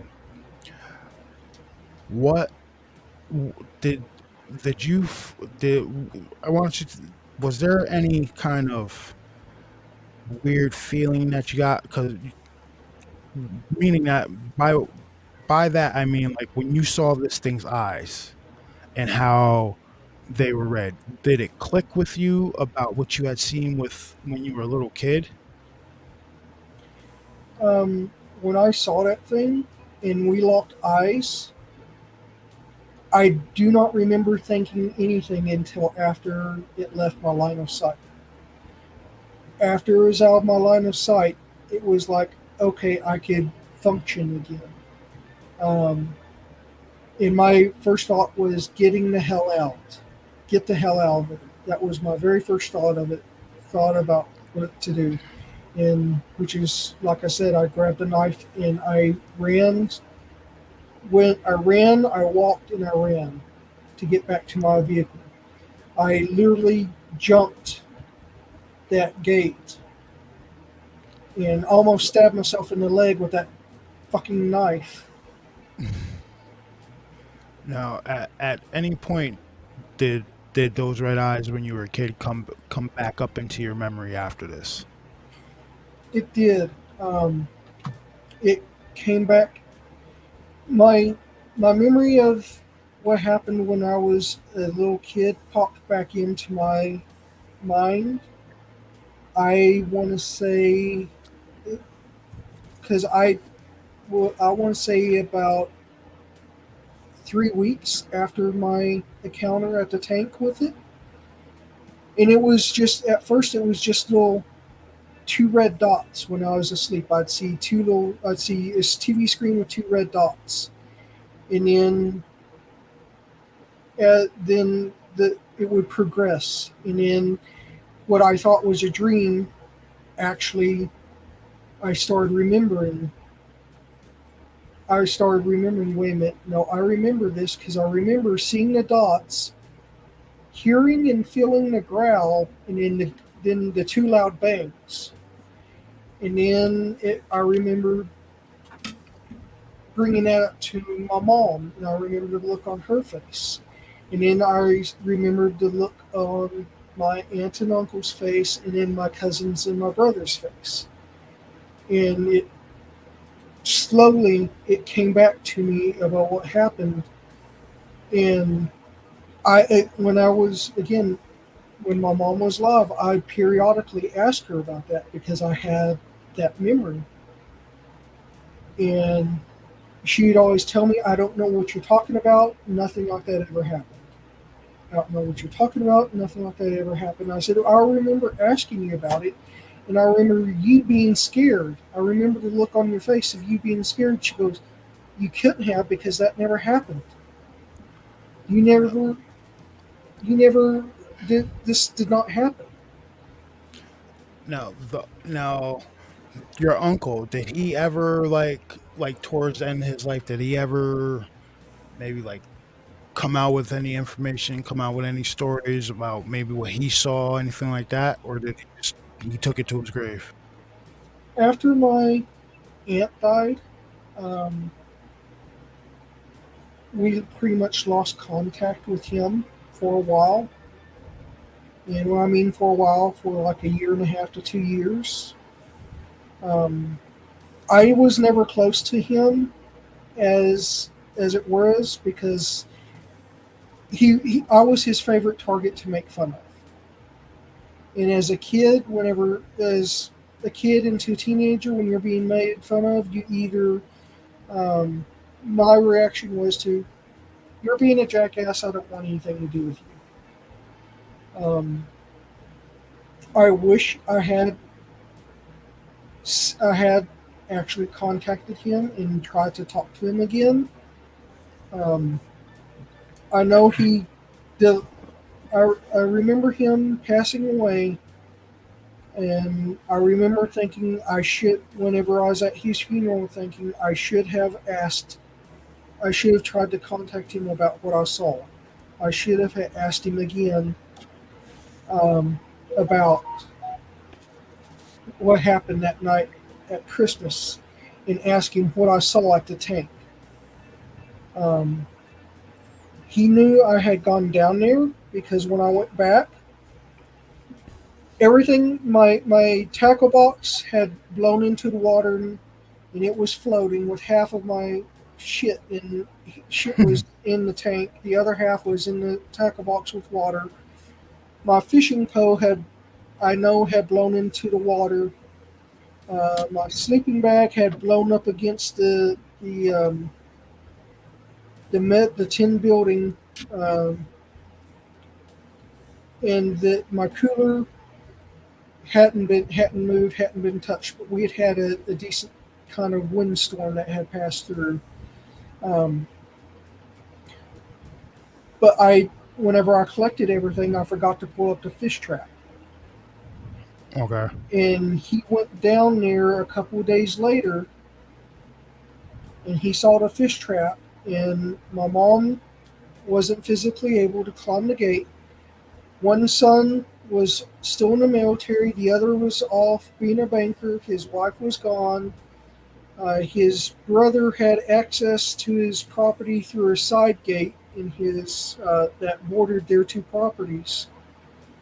And he wouldn't leave that. He wouldn't go down there to fish because he had his own fishing spot he'd built by his house. The only person that could have gone down there that knew that the tank was down there and knew what that fish trap was for would have been me. And I got in trouble for leaving it down. He asked me what the hell I was doing down there in the first place. And I told him, I went down there to blow off a little steam in the fish because of girlfriend broke up with me and I forgot the fish trap. And I didn't want to tell him anything because, again, he was a tormentor of mine, and I didn't want to give him anything else to torment me with at that Yeah. time. And so I was just like, fuck it. I know I'm going to get in trouble because I went back with a gun, with my shotgun, which could have ended up in his brother shooting me or me shooting his brother because no one knew I was down there. And I would have been seen as a trespasser until they recognized where I was. So it was just something I was just like, yeah, I'm not going to say anything. And then whenever he passed, I realized I should have asked him. I should have asked him what I saw. Yeah, Or that day. I'm sorry. it's no, I was gonna say he probably had some stories to tell too, and who knows, he might have related them to his kids. I mean, it's worth a shot to reach out to him. You know what I mean? Reach out to the kid. Reach out to his sons. Yeah. Um, I've been thinking about it and trying to get back in contact with that side of the family. Um, but just, yeah, a lot of bad memories with that side of the family because, again, the sons were like their father, and my Yeah. brother wanted to be like them when we were all together. So I was the target for all being picked on and everything. And it was, I understand it now, but back then I was just like, why are you guys being assholes? Why are you guys treating me like this? Now that, yeah, I'm thinking that you saw a hellhound. Now, So, Cheryl, to answer your question, this would have been around June or July when this happened. okay, so now, if I'm not mistaken, didn't you say you had something weird happen with an ex-girlfriend or something like that? Okay. Um, yes, I did. So, well, first off, let me tell you, and this was before my mom died. I know I was 19. Um, I was without a vehicle because it had broke down. The Ford Ranger was driving. It was a 1980 Ford Ranger. Threw a rod through the block, and so I was without a vehicle. And so whenever I'd wake up in the morning, I'd get ready for work. Mom would bring me into town, and I'd go to work, and then whenever I got off work, I'd walk over to where she was, and then we'd leave town and go back home. Um, I remember this was about 7 o'clock at night, and it was during a massive thunderstorm, and my mom had married my ex-stepfather at the time, and he lived out on a lake that was right next to my hometown. And at the entrance to this lake was a tower. And it was one of those, what looked like a radio tower. No idea what it did. It just sat there at the entrance to the lake, turn road, and it had a light on top of it. During I want to say bad thunderstorm, like a lightning lit up the sky so bad it blinded myself and my mom for a good 10 to 15 seconds. Rain was pouring down so hard it was hard to see past 30 feet, 40 feet. We saw a glowing dot above this red light tower, and this glowing dot was white. Um, it was right. It was in the calmest part of the storm. What I saw it, and I pointed it out to my mom. She saw it, and she's like, "Well," we can't stop to look at it because it's raining and it's a bad storm. We need to get home before it gets worse. And B, we don't know what the hell it is. That's new.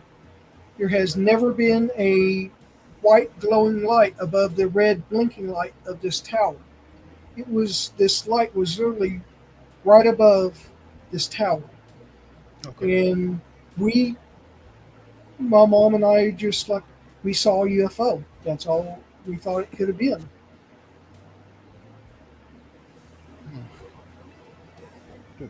Uh, At the time. yeah, Yeah. probably you probably did see one. Yeah. Uh, didn't experience any missing time, nothing like that. It was just literally, what the hell is that white dot up there above the tower? Don't know, but we gotta get home before the storm gets worse.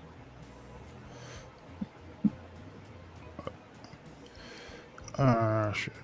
Hello, you guys hear me? Yeah. Yes, sir.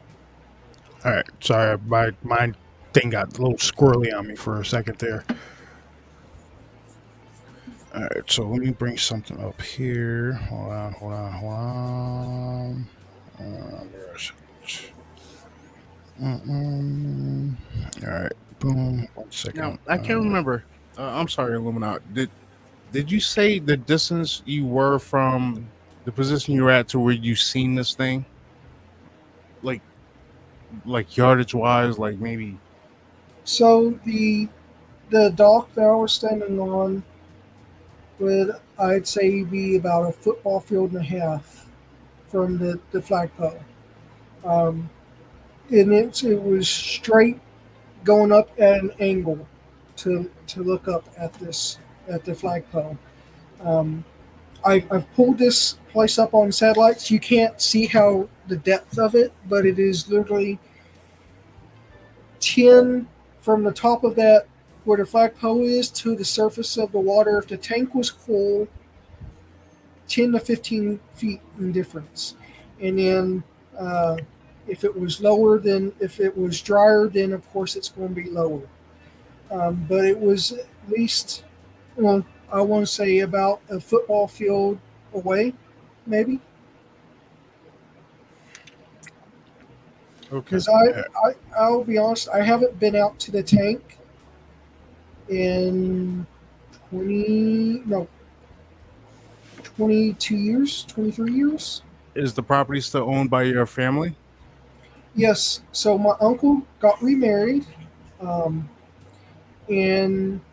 the woman he remarried still owns their house, still owns the tank. It's just we don't have access to it anymore. So when I went back down there, I couldn't have gotten access to the tank without climbing over the gate and trespassing. I couldn't have gone to my uncle's house without being trespassing. The woman he remarried didn't know me. Spoke to my brother in passing, but that's about it. So that's basically, yeah. Okay. All right. So, what happened when you were moving from from Colorado to Phoenix? So, well, I was moving from Phoenix to Colorado. Yeah. Um, Sorry, I read that wrong. Moving It's to all right. Colorado from Phoenix. Sorry, I apologize. So I had at that time a little green Honda CRV. I think it was a 2000s. And I was moving up here to live with my friends that I currently live with. And I was the route that I had gone through had taken me up from Arizona into Utah, and then you just cut straight from Utah over into Colorado. Um, I was in Utah, and I hear the sound of a loud pop and a thud sound. So of course, tire blew. I was like, oh fuck. So I pulled over, and this is about 7 o'clock in October, so it was dark where I was. I got out. I literally pulled over to the side of the road, grabbed my flashlight, and as I went to open the door, I just felt, "Don't open your door." and did not know why. And I had one of those big mag lights that the cops used to carry, Okay. and I clicked that on, and standing on the opposite, on the other lane, on the edge of the road, was a wolf, a black wolf. Um, it did not have red eyes. It had normal eyes, but it was not. It was not scared. It sit there, and whenever I opened up the car door, it started to growl. So I'd shut my door. 5-10 minutes later, I'd open up the door. It'd start to growl. I'd shut the door. And So it sits like sitting there looking at your car. it sit there looking at my car into the drive, and I don't know if it was looking at me specifically, but it was looking at me from the other side of the road, and it sit there for about 45 minutes, and then it stood up, turned around, and it walked off. It walked off into the desert, into the Yeah, mountains. you got hold on. You got to be more specific when you say that. When you say it stood up Well, on it all stood up fours or on two. all fours. It Okay. stood up on all fours, and it turned. It basically turned its ass to me and walked off into the dark until it basically walked a straight line till I couldn't see it with my mag light anymore. Um, How big was it? that I would say was about the size of um, the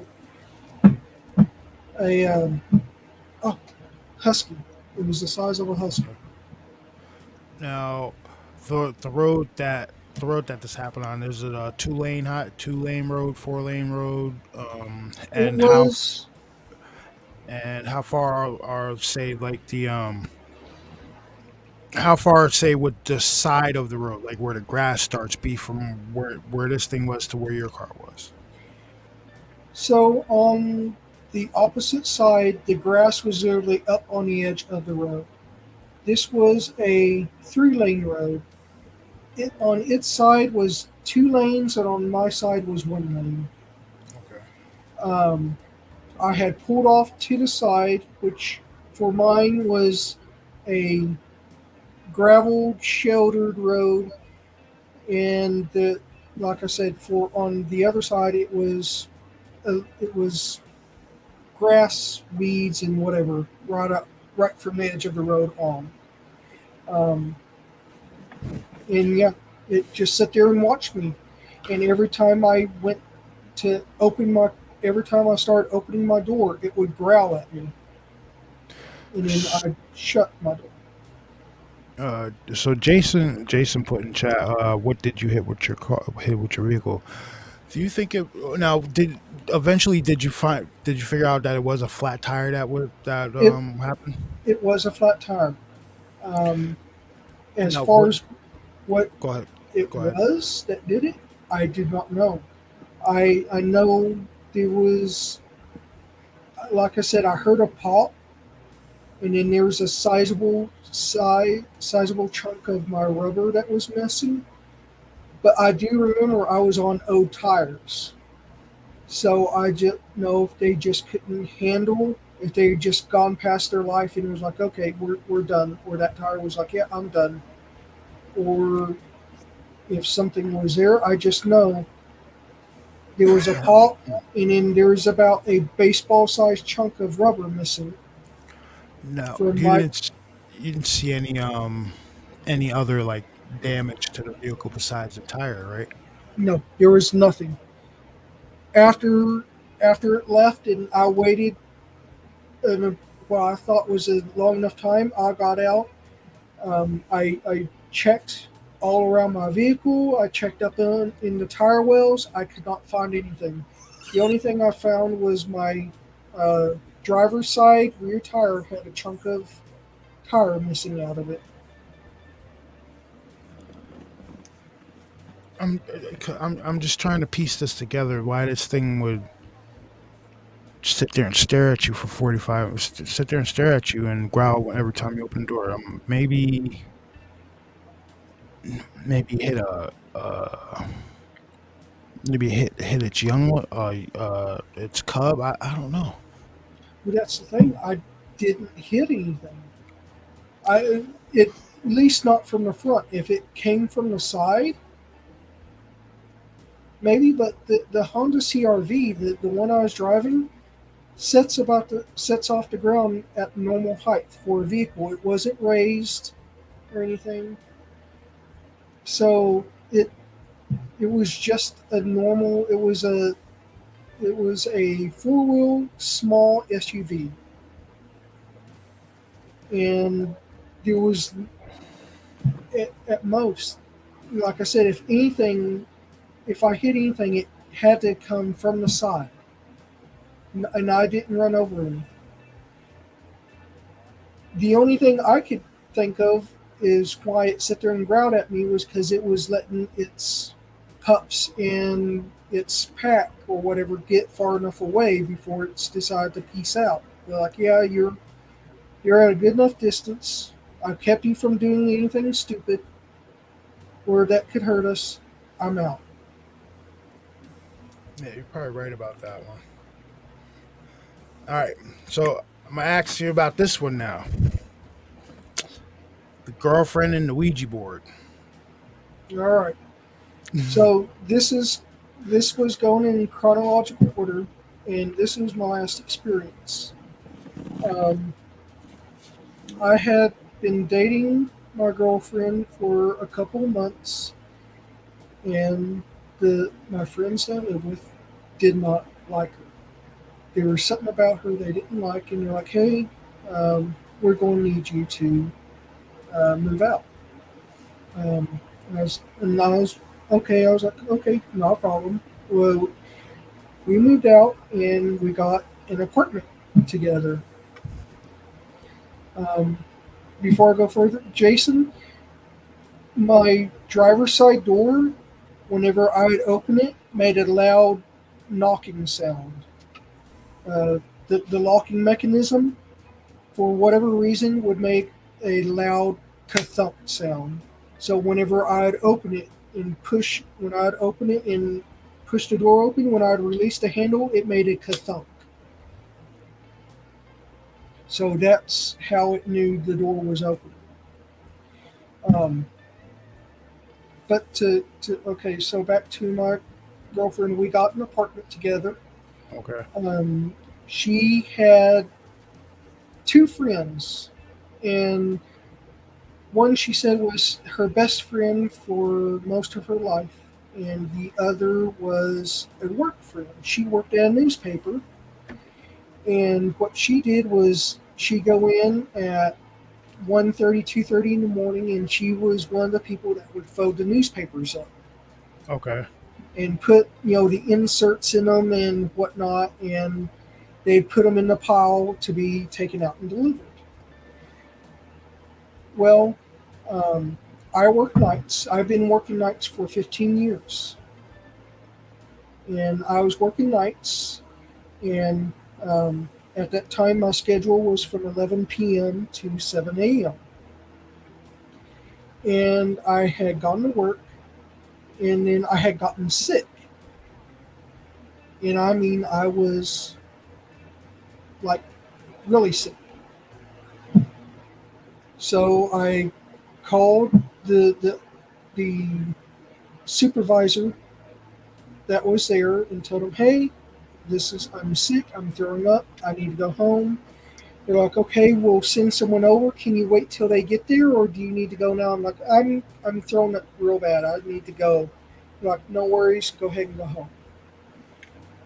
I remember this exactly because I remember looking at the time whenever I got home. I got home at 12:45 in the morning. Okay. And I saw a vehicle in front of the house, in front of the apartment. The apartments we rented were in sets of four, and there was a set that was set partially in the ground. So you'd walk down 3 or 4 steps, and then you'd go into the door, and then there was the top floor apartments. We were on the top floor, and there was like 3 or 4 buildings of these type of apartments. Okay. The car parked in front of my apartment I had never seen before, in front of my building. I get out and I go up the stairs because we lived on the upper of the 2 stories, and I opened up the door. And in my living room, what I see is my girlfriend on our couch with her best friend that I found out later behind her. They had black clothing on the floor, but there was a Ouija board and candles lit all in the living room. The Ouija board, the planchette, was set on goodbye, and the candles were all black, like the color of the wax were black. How burnt were the candles? Were they, you know what I mean? Like, were they burnt completely down, halfway through? They were halfway through, and these candles were the diameter of, I'd say, a nickel or a quarter. It's like what you'd see people using those the candelabras, or what the hell you call them. They have the multiple tiers where you can light candles in a row. Yeah. It was basically those size candles. They were half burnt. Yeah. The Ouija board I knew was not in the apartment at all. Through the process of packing, unless she had bought it when I was gone, and then found a way to hid it from me. There was no way that that the Ouija, at least I thought at the time, there was no way that Ouija board was in the house. I thought her best friends had brought it. So now, at this point, before you found the Ouija board, was there any inkling that she might have been into this stuff? No, there was no inclination. In fact, the closest inclination was when we'd sit down and we'd watch Ghost Hunters. We both liked to watch that show when it was on. Yeah. We watched Ghost Hunters. We'd watch some paranormal shows. We used to watch Monster Crest. We watched stuff like that. So do you think it was more so the friends that brought it in? I think it started with her best friend, because she never would let me meet him. And it was a dude. Yeah. Okay. Now I got a question. Okay. Did you ever lay eyes on this Ouija board? Yes, I did. Now, was it like, because I remember years ago, freaking Mattel used to sell like a Ouija board for kids, which was absolutely stupid. Or was it like the legit looking old Ouija board? The board, the background of the board looked like bone. It looked like aged bone. The letter. We're talking legit then. Okay. Yeah, this looked. The planchette looked like it was bone with glass in it. It all looked like it was a bone in wood Ouija board. Now, when you walked in, you see this happening, right? Now, this is the first time you've met the best friend. This is the first. I caught him and her mid-thrust, as you could say. Oh. This was after that? This was, whenever I walked in, they were, like I said, mid-thrust, and the planchette was on by. Oh, oh. Okay. So, damn, that's a lot to unpack right there. Yeah. Um, well, I hope you kicked them out, kicked all both of them out. Um, let's just say he went flying down the 6 steps and landed on grass naked, and she was right behind him, telling me that I misunderstood everything and it wasn't what I thought it was. I was like, "What do you mean? It wasn't? Your clothes are on the fucking floor. He was behind you mid thrust. Now, What do you think it could? What could it possibly be?" And when she started to open her mind, I was like, I was done, and I felt like shit. I was sick. I just wanted to go into I just wanted to go and pass out on the bed. And after I kicked her out, locked the door, that's what I did. It was I went and passed out. now, in the email, there you mentioned a possible portal. So it was about a month after this happened that I caught him. Um, she had come by every day trying to talk to me. And the only time I would talk to her was when she came by with her parents and collected all of her crap and left. And she finally got the idea of, I'm not taking you back, you fucked up. Um, I was sleeping because I had to go to work. And the reason why I say it's what this possibly is because while I was sleeping, all of a sudden the cabinets in the kitchen, the doors started opening and slamming. They'd open up and slam, open up and slam, open up and slam. And whenever I was like, what the hell, I got up out of bed and went into the kitchen. Half of the cabinets were open, half of them were shut. I checked the doors, nothing, they were both still locked. I checked everything. It was still set like how I set it before I went to bed. Nothing was changed. I shut all the cabinets and I went back to bed. About an hour later, I get up to go to the bathroom, and the bathroom door that was always open is shut. And when I go to open the door, I can't because the way the apartments had built that bathroom was the counter where the sink was had a drawer, and that drawer would open, and that was right behind the bathroom door by about like half an inch. Okay. So to get in there and to do that, someone would still have to be in there. I broke that drawer getting into that bathroom. No one was in there. The window in the bathroom, which by the way was, I want to say about 10 feet up, 12 feet up off the ground, was about a 16-inch wide, 10-inch long window. So so you'd have to be a toothpick to climb through it because only half of it opened, and it opened sideways. It didn't open up and down, it opened up sideways. And so I was like, what the hell?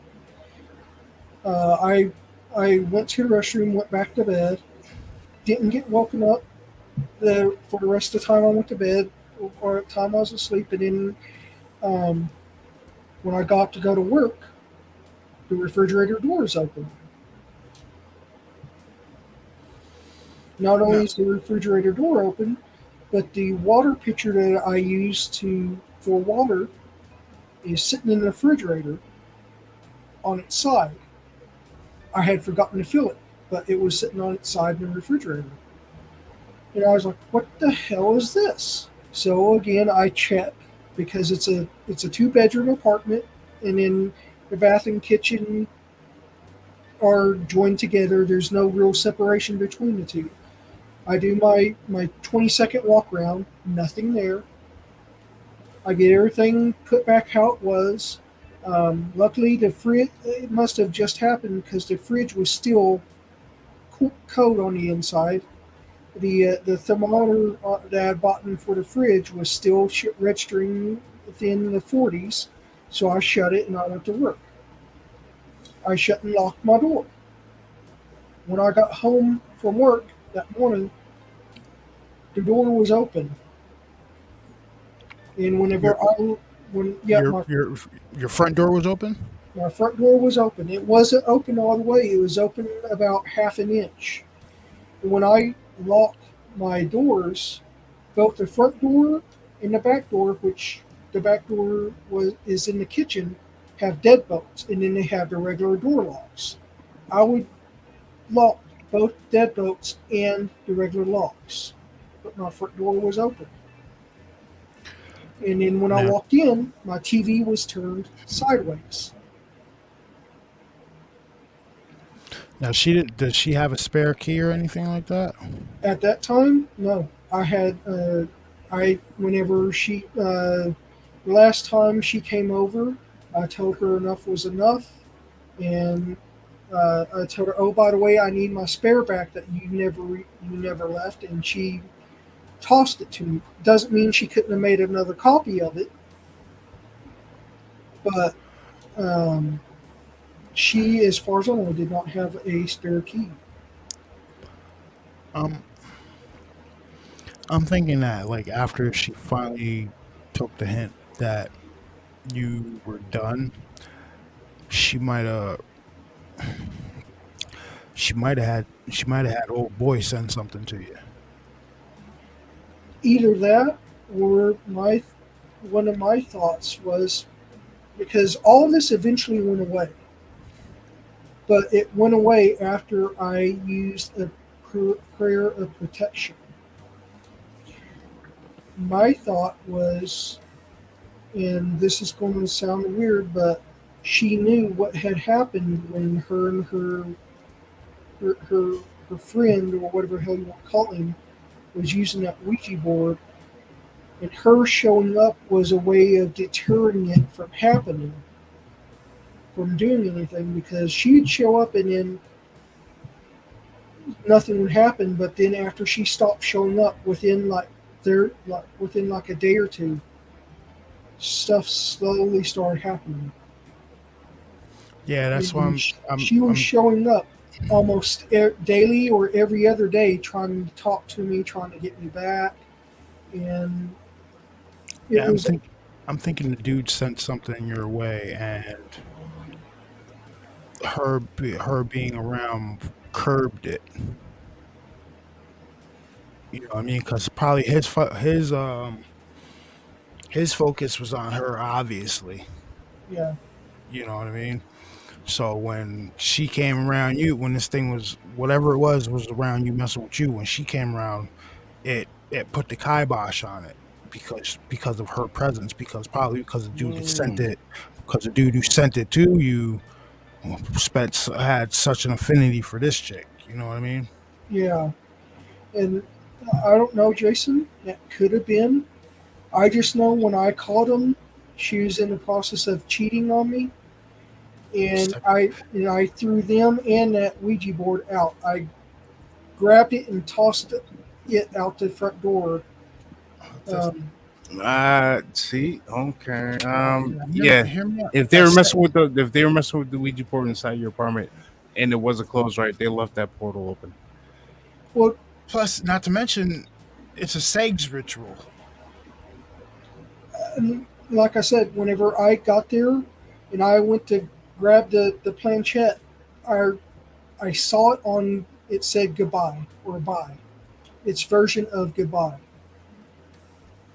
So I was like, okay, this is done. Whatever they were doing, they had obviously finished because they were partaking in others. So it's done. I can remove it. And like I said, I took it and threw it out the door, which I remember was funny because he had just picked himself up off the ground when I threw it, and it nailed him in the fucking back of the head. The board flew and nailed him right on the back of the head, knocking him back down, face first into the ground. And it was a heavy board. It weighed a good couple pounds. It was not anything that was cheap. See, now the authentic board, the authentic planchette, the intercourse. I think he was actually dabbling in some shit, and they were in the middle. She might not have known it, but he was probably in the midst of doing some kind of like sex ritual or some shit like that. I'll be honest, I have no idea. I know from what I understood, he had tried to convince her to stay with him, to be with him, and I hate to use this phrase because it's so fucking cliche, but she said it felt like she was a different person when she was with him, and then all of a sudden when I came through that door, it was like she was back to her old self, and she couldn't figure out what had happened, why it had happened. But I was just like, I'm not dealing with you. You obviously you're not trustful. I'm not being with someone I can't trust.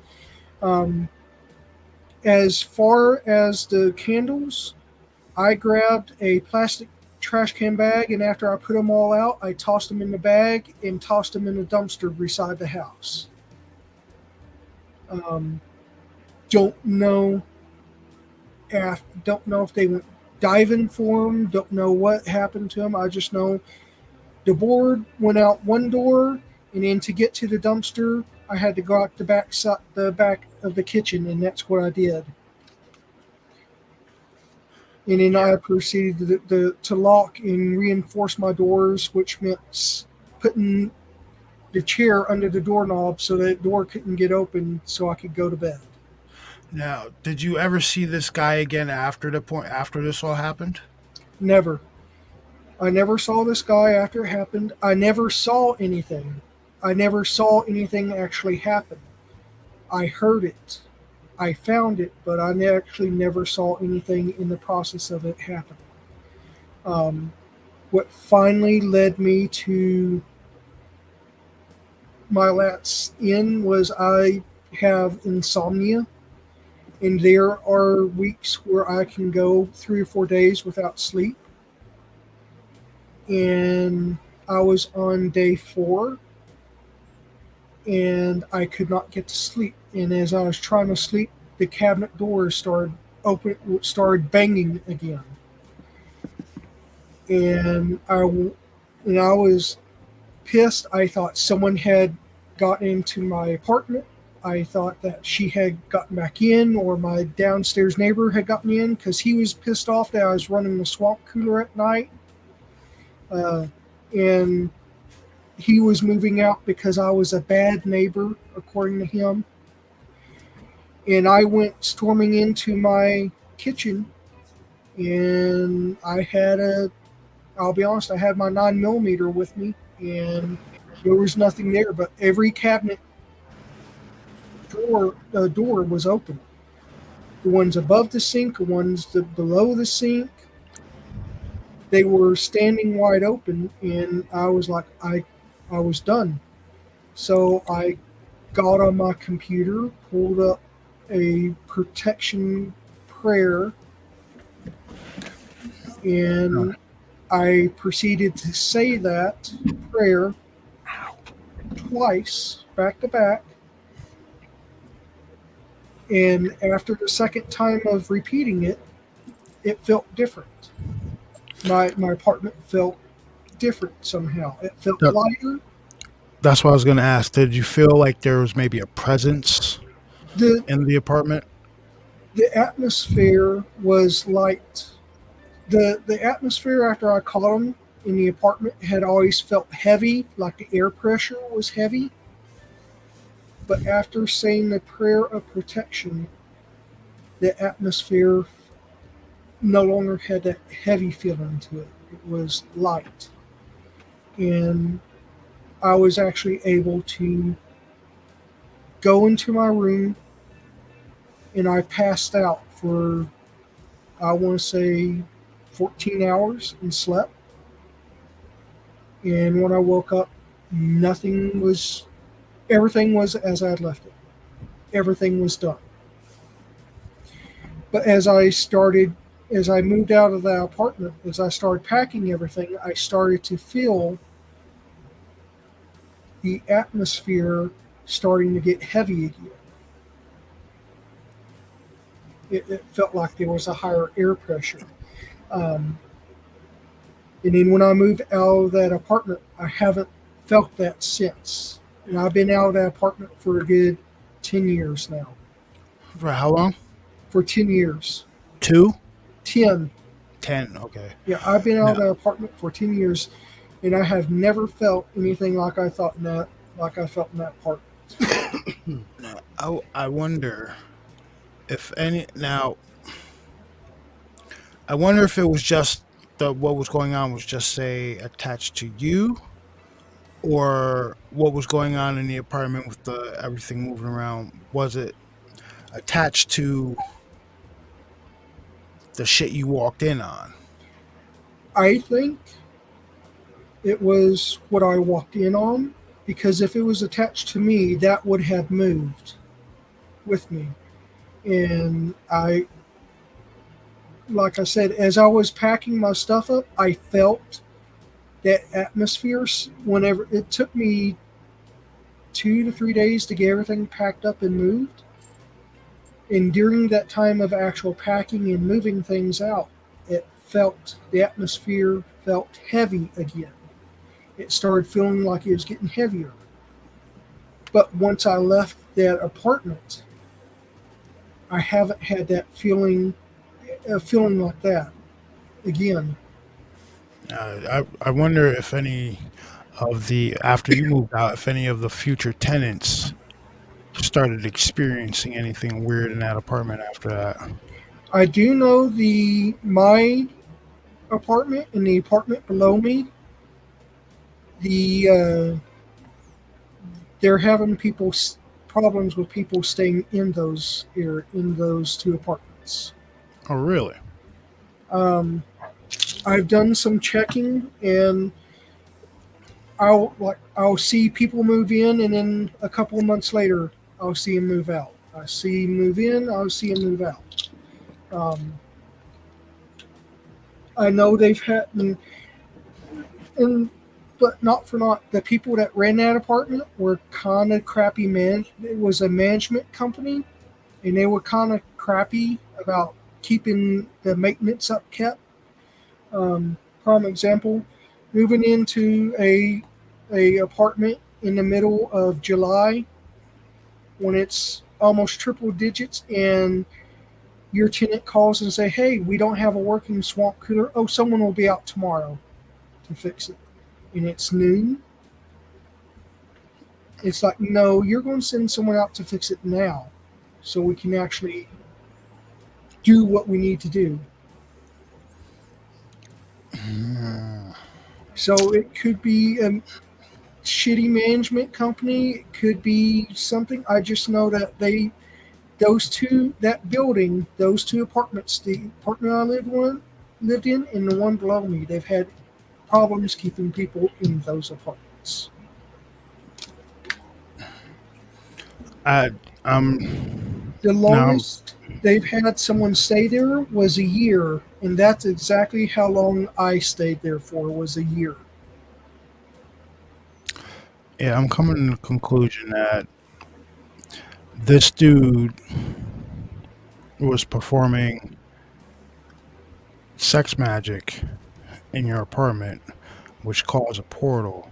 Now, when he was doing this, you said that the girlfriend said she felt like a different person, and when you walked in the door, she like snapped out of it. I'm definitely thinking this guy was up to some malevolent shit there. Now, I got a question. Can you describe what he looked like? he he was a bean. He's basically what people would refer to as a fucking string bean. He had to weigh a buck 25 in sopping wet. He had short blonde hair, but he was over 6 foot. I know that because I had to look up at him, and I'm 5'9" to 5'11". Yeah. So I definitely had to look up at him. He no facial hair. He looked real clean cut. He didn't look like someone that would be doing anything like that from just what I could see. He wasn't dirty. He was clean. What kind of wardrobe was he wearing? Was he like? They Was were it in like black robes. they were in black robes? That's what was on the floor in front of my couch was black robes.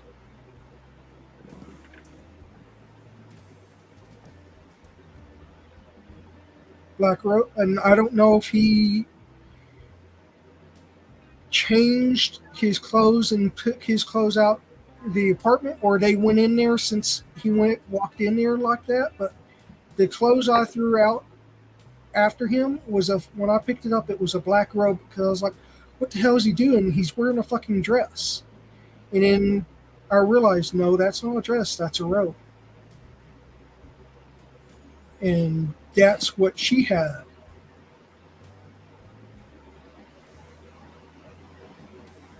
No shoes, no socks, no undergarments, no nothing like that. Just a robe, and that was it.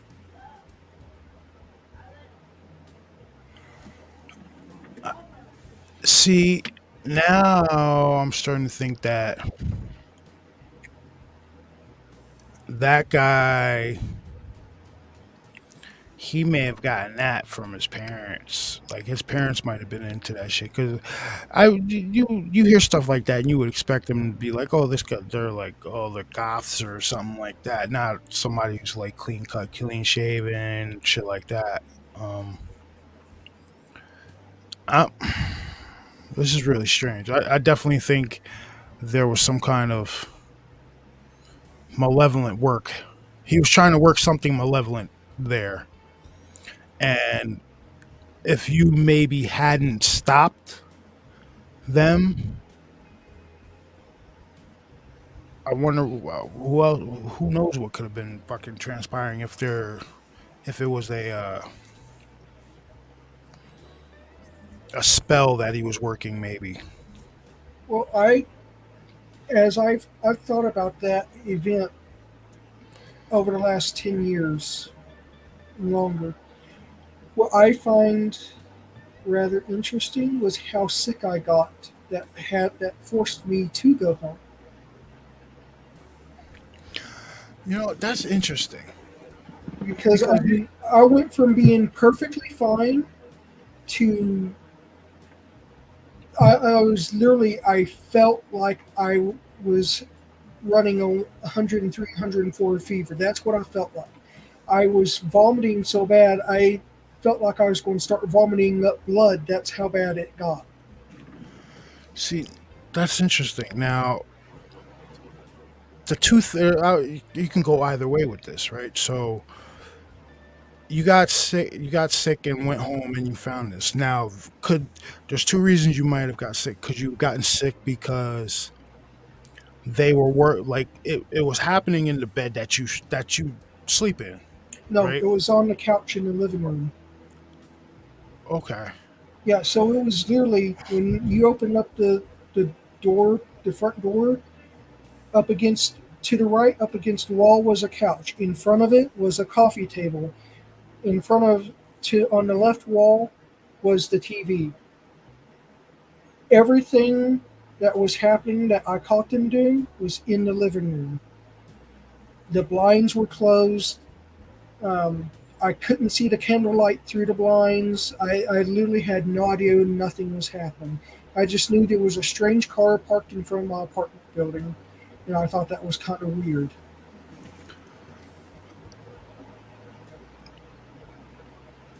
I'm could it be oh shit. Could it be have been maybe something benevolent that made you get sick and have to go home and call the chain of reactions here, right? You get sick, you go home, and you find potentially some evil shit going on in your house, and you stop it. Now, what if something benevolent or something like that was trying to was maybe that was the only way to get your attention? Well, here's also something to think about. After I threw them out, I did not feel sick. I wasn't sick. I was not throwing up. After everything left that apartment, after I was feeling nauseous up until I threw out the candles. Once they were gone, and yeah, they left. Uh, let's just say I pulled a vault on him and her and encouraged him to leave as fast as possible. She got in her car, he got in his. She was butt naked because she left everything in my apartment. He got in his with his shit in his hands. He was carrying a Ouija board, by the way, when he got in his vehicle. Well, he wasn't going to leave that. He might leave his clothes, but he didn't want to leave that Ouija board because apparently that's how he was getting some. But after they left and I threw out those candles, I felt 100% better. I still went in and passed out because I had gotten tired and I was just out of it because of everything that had just happened. But I felt better after everything was gone that night. I woke up. I was not vomiting. I had no fever. The only way I could tell I was sick was because I could smell the vomit on my breath.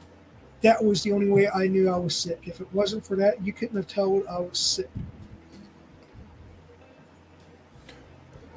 Yeah, I'm starting to think there was some divine intervention there. I don't know 'Cause- what it was that I just know I got so sick that I was vomiting and I was worried I was vomiting so hard I was going to vomit up blood. and you've never gotten sick like that at work before or after. I've gotten that sick one other time, and that was a couple years ago. But that was, remember when they had that sickness going through all the high schools across America and kids were getting sick and getting Yeah. really sick? The friends I live with have a granddaughter that was living here with her mother, and she was in high school. So we think she carried that home, and I got sick from that. But that's the only time I've ever been that vomit-inducing sick. The only time I ever got that sick where I was vomiting that bad was when I was at work that night. Now I've gotten sick to where my heart stopped, but I wasn't vomiting. I was a kid when that happened. Okay. Dude, you've had some weird shit happen to you. Yeah. Well, the event where my heart stopped as a kid, basically we went to a football game and I got a chili dog at a concession stand, and I caught something. Basically, it's I don't know the technical name for it. It's basically someone went to the bathroom, had diarrhea, and didn't wash their hands, and they were working concession stands, and that got me sick. And when the family doctor was gone, the other doctor prescribed medicine for me. He overdosed me on medicine, and by the time my mom got me to the hospital, my heart had stopped, and they had to give me a shot of adrenaline back to my heart, which is now why I have the cycle hair that I was telling you about. Because if you looked at me when I was a little kid, my hair was like fucking Draco Malfoy off of Harry Potter, the movie. My hair was that blonde and that straight. And now I've got the Bob Ross hair, where if it grows out past a certain point, it just becomes an afro you can't manage.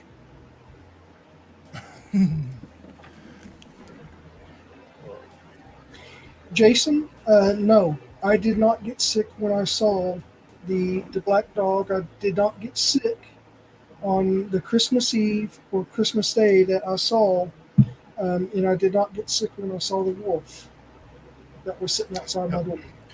All right, so Mr. G had put in chat. Evil will contaminate the area around it, and then illuminat.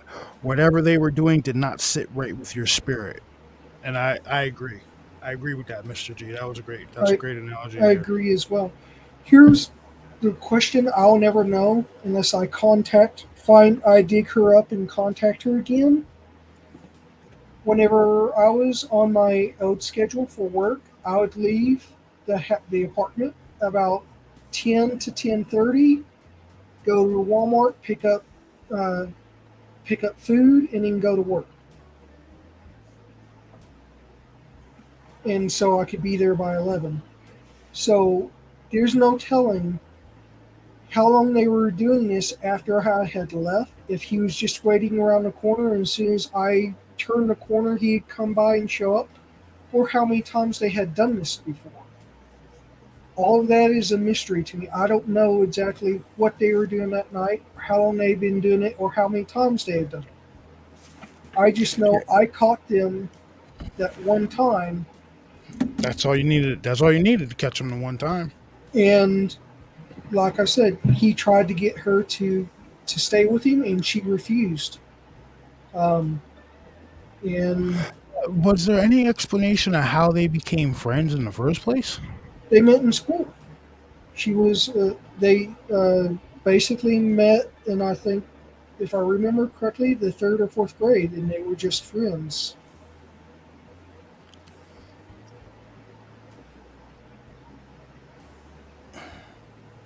Could this dude have? Could I ever heard of this shit? People dabbling and stuff like that to make make the girl they want them. Well, Could that be I'll be honest. Back in those days, I was 5'9", probably pushing about 300 pounds.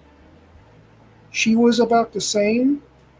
He was better looking than I was. There's no reason for her not to be with him if he had asked her.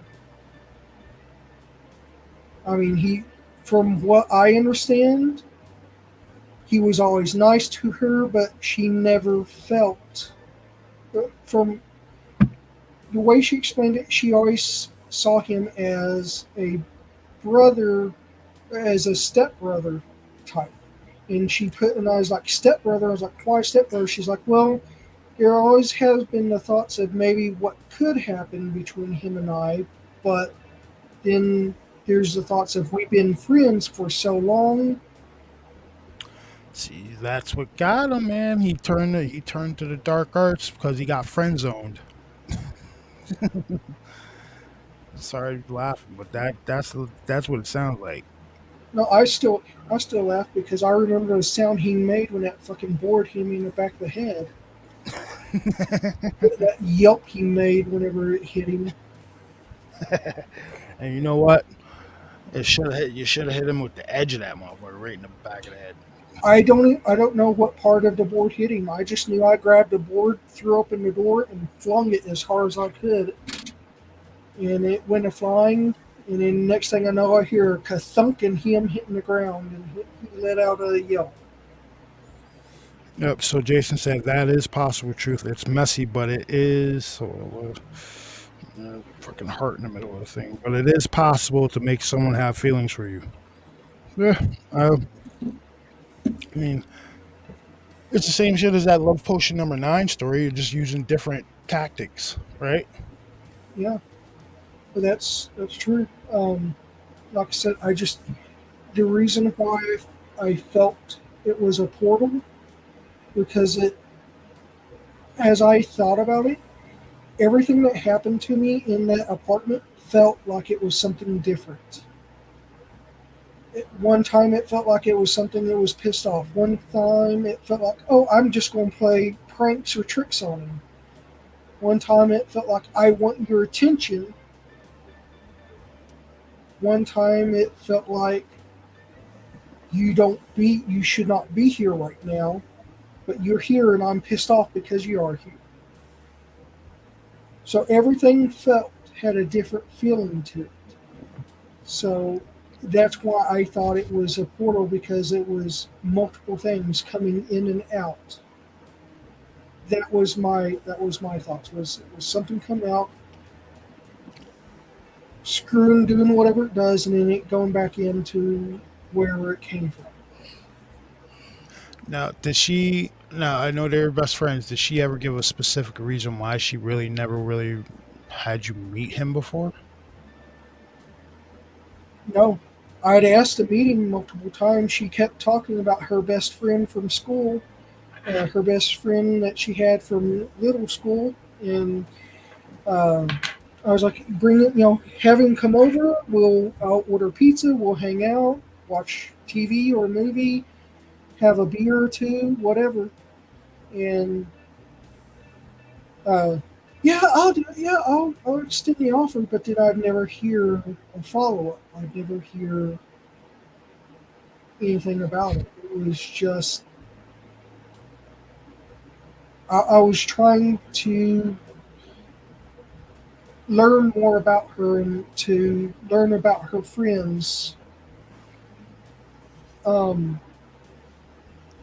Because when the first way she described him, and I hope no one takes offense to this, but the way she described him, he sounded like he was homosexual.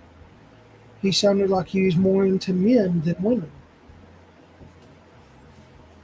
And I was like, hey, you can invite him over. I don't have a problem. He's your friend. I want to know your friends just like you want to know mine. Like you met mine, we can, get a beer. We can order beer or order a pizza, get beer, watch movies, watch TV, do whatever. Just kind of chill and get to know each other. And she's like, yeah, I'll extend the offer. But then whenever I'd ask her about it, it was like, she was like, huh? Oh. Now, had she, before all this happened, had she maybe did her personality change or anything like that? No. That Nothing. I never saw any change in her. We had open phone policies. We had cell phones at the time. She had a laptop. It was, if she wanted to go on my computer, she could. She could check anything I want. I could check anything her want. We left our emails logged in. We left messaging services logged in so we could see what each other's doing. She didn't have a password on her phone. I didn't have one on mine. We were literally basically like open books for each other. Now, D Worm from chat asks, do you think there may have been drugs involved?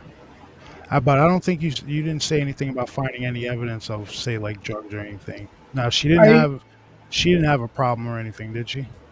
No, I never found any evidence of drug usage at all.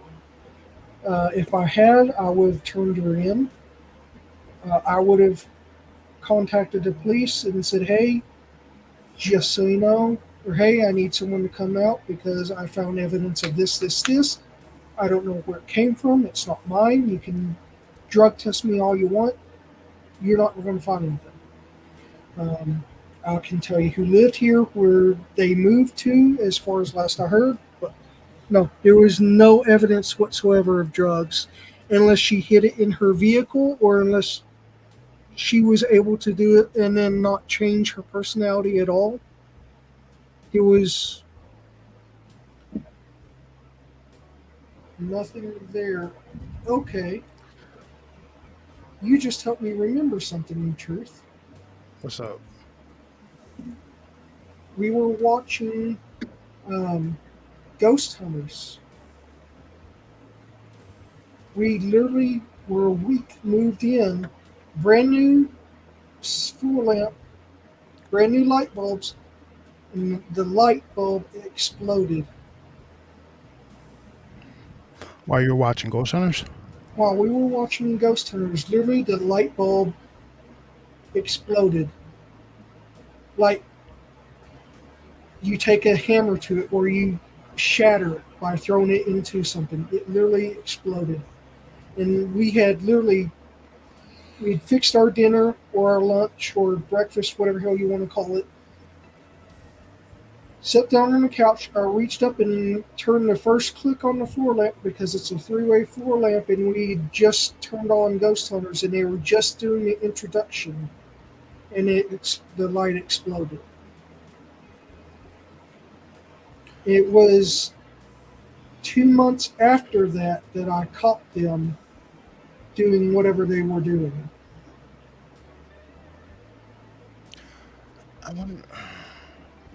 I wonder if there was a buildup from. I wonder if there was a buildup to get to that point. Do you get what I'm saying? Like, Well, I will say that for up until that time, we had not lived together. Um, like I said, we'd literally just moved into that apartment and had been there for about a week. Whenever we'd been a week in that apartment, if I remember correctly, when I clicked that light on, and within like 30 seconds later, it blew up. So it was brand new light bulbs, brand new floor lamp. That was the only.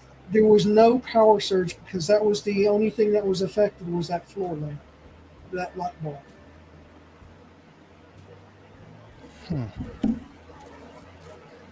well, well, listen, man. I'm glad you.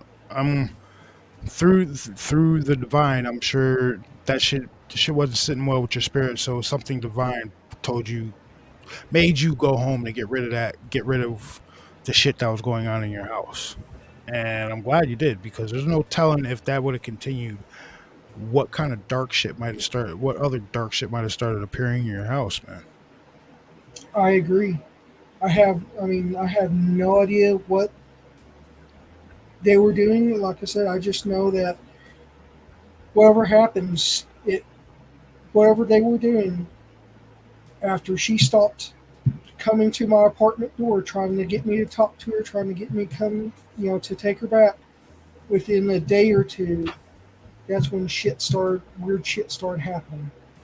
And it wouldn't happen every day. It happened a day, then it might happen the next day, but then stop for a bit and then come back. Or it might happen every other day, but something was always happening. Within a week, there would be at least one or two strange things like that was happening. And I just couldn't figure it out. I didn't put it together until later that it could have been something from what was happening when I walked in. Yeah.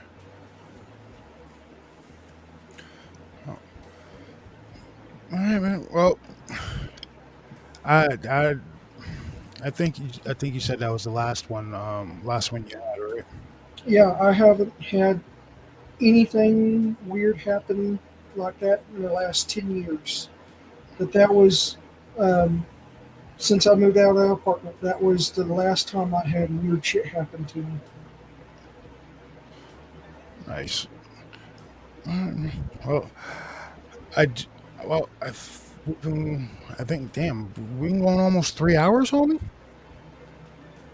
See, you see what happens when you start talking about the stuff you like talking about, and it it's fun.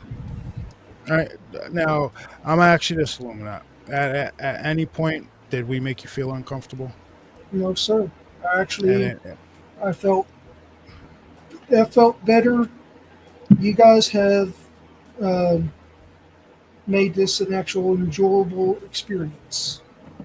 and I appreciate that, man. We try to do that.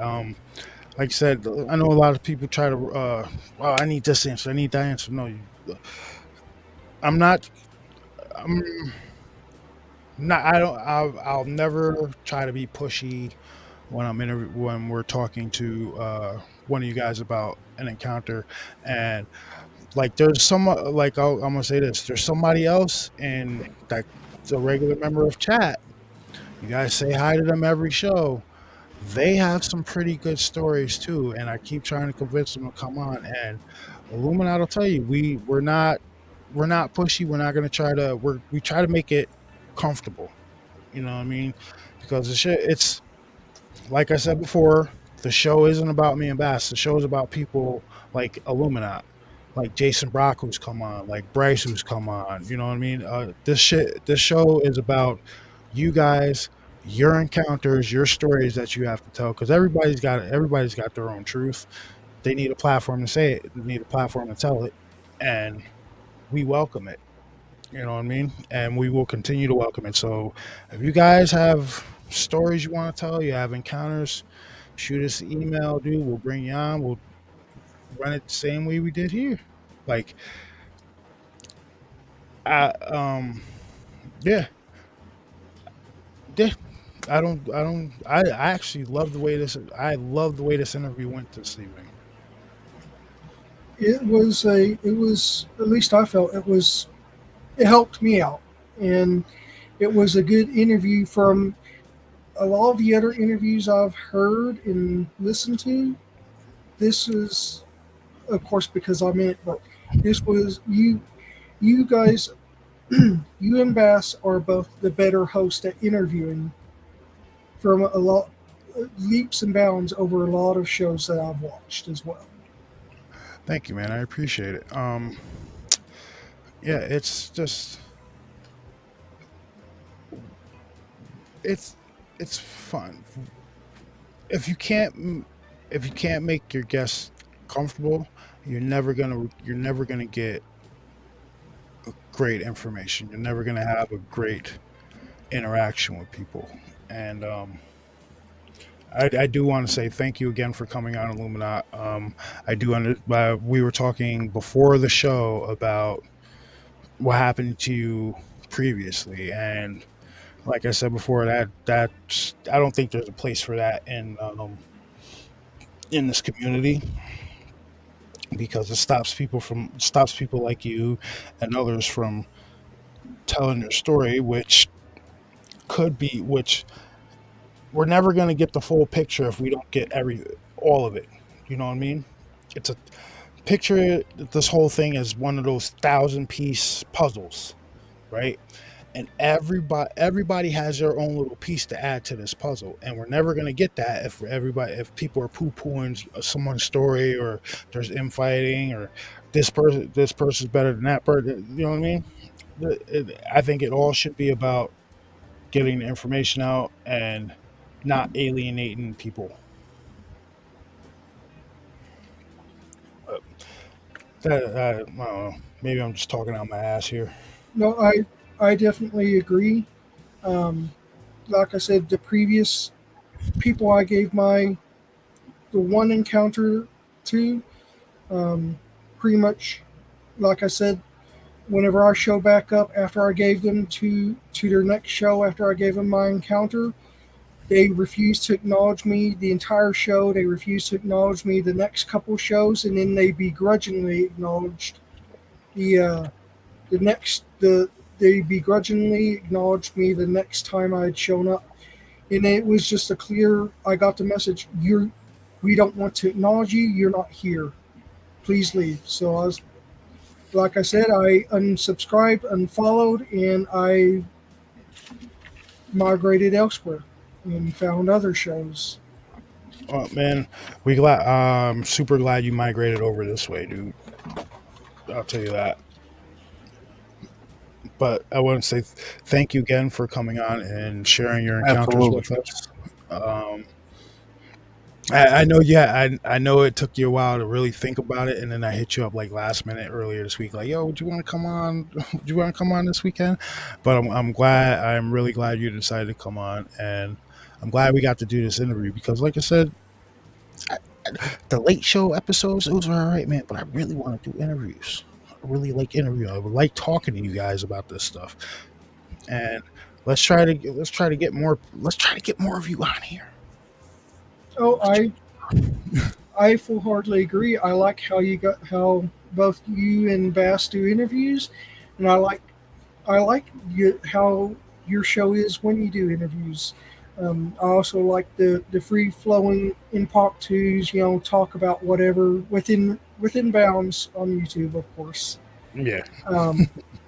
But like I said, I really do enjoy your shows when I do catch them, and I catch most of them. There are a few I haven't been able to see, but that's either because of work or like I was on vacation. So Yeah. there are some here and there I haven't seen, but definitely, guys, if you have anything,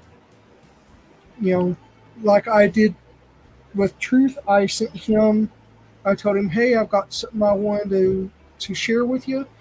I sent him an email of the encounter, or my first encounter that I told when I was a kid at Christmas, and he accepted it. He asked me some questions, and then he was like, hey, do you feel comfortable to come on and do an interview? I did not feel pressure. I did not feel like he was trying to force me on here. He was honest in the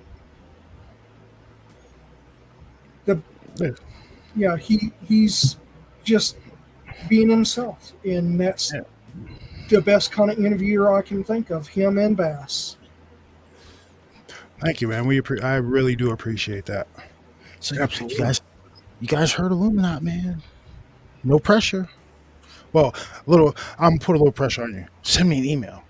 But after that, there's no pressure. Send me email, but then no pressure. All right. So I think we're gonna call it, because we're going almost 3 hours. And I'm sure you guys are done sitting in front of your cameras or microphones. But again, thank you, illuminat. I really, really do appreciate this. You have become one of the what do we call it? The alumni here now. Yes, sir. And dude, you are always welcome on any time. Anytime we do anything, you're always welcome. Alrighty. Well, I can't do it at work because of what I do, but anytime I can, I have no problem hopping in. I just don't like not having something to contribute. I like most of our shows are just random, non-contributing stuff anyway, so it really doesn't matter. Yeah. Oh, I can been putting together stuff with actors in movies that I'd like to see. So next time you have a show that you're like, okay, so what can we get? Who can we get to play this? I've got a couple of ideas popping around in my head. I got you. We'll probably be doing one of those really soon. All right. Like last night we were talking about Kevin McAllister and him becoming like an assassin and shit. Like, it was getting wild. Yeah, I watched that show this morning. Yeah, you heard me yell at Bass ass a little bit earlier in the beginning of the show. Yeah, I'll be honest. I have to agree.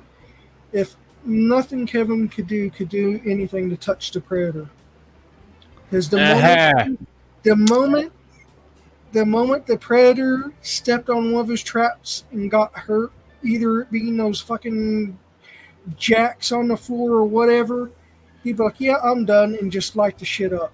I agree wholeheartedly with Bass. No. And Coming through walls at you. And Guys, you're talking about him using kid toys. I'm talking about him using like fucking blade saws and like stuff like that. Not the original. Hold on. The original question that was posted on TikTok was Kevin McAllister, Home Alone versus Predator.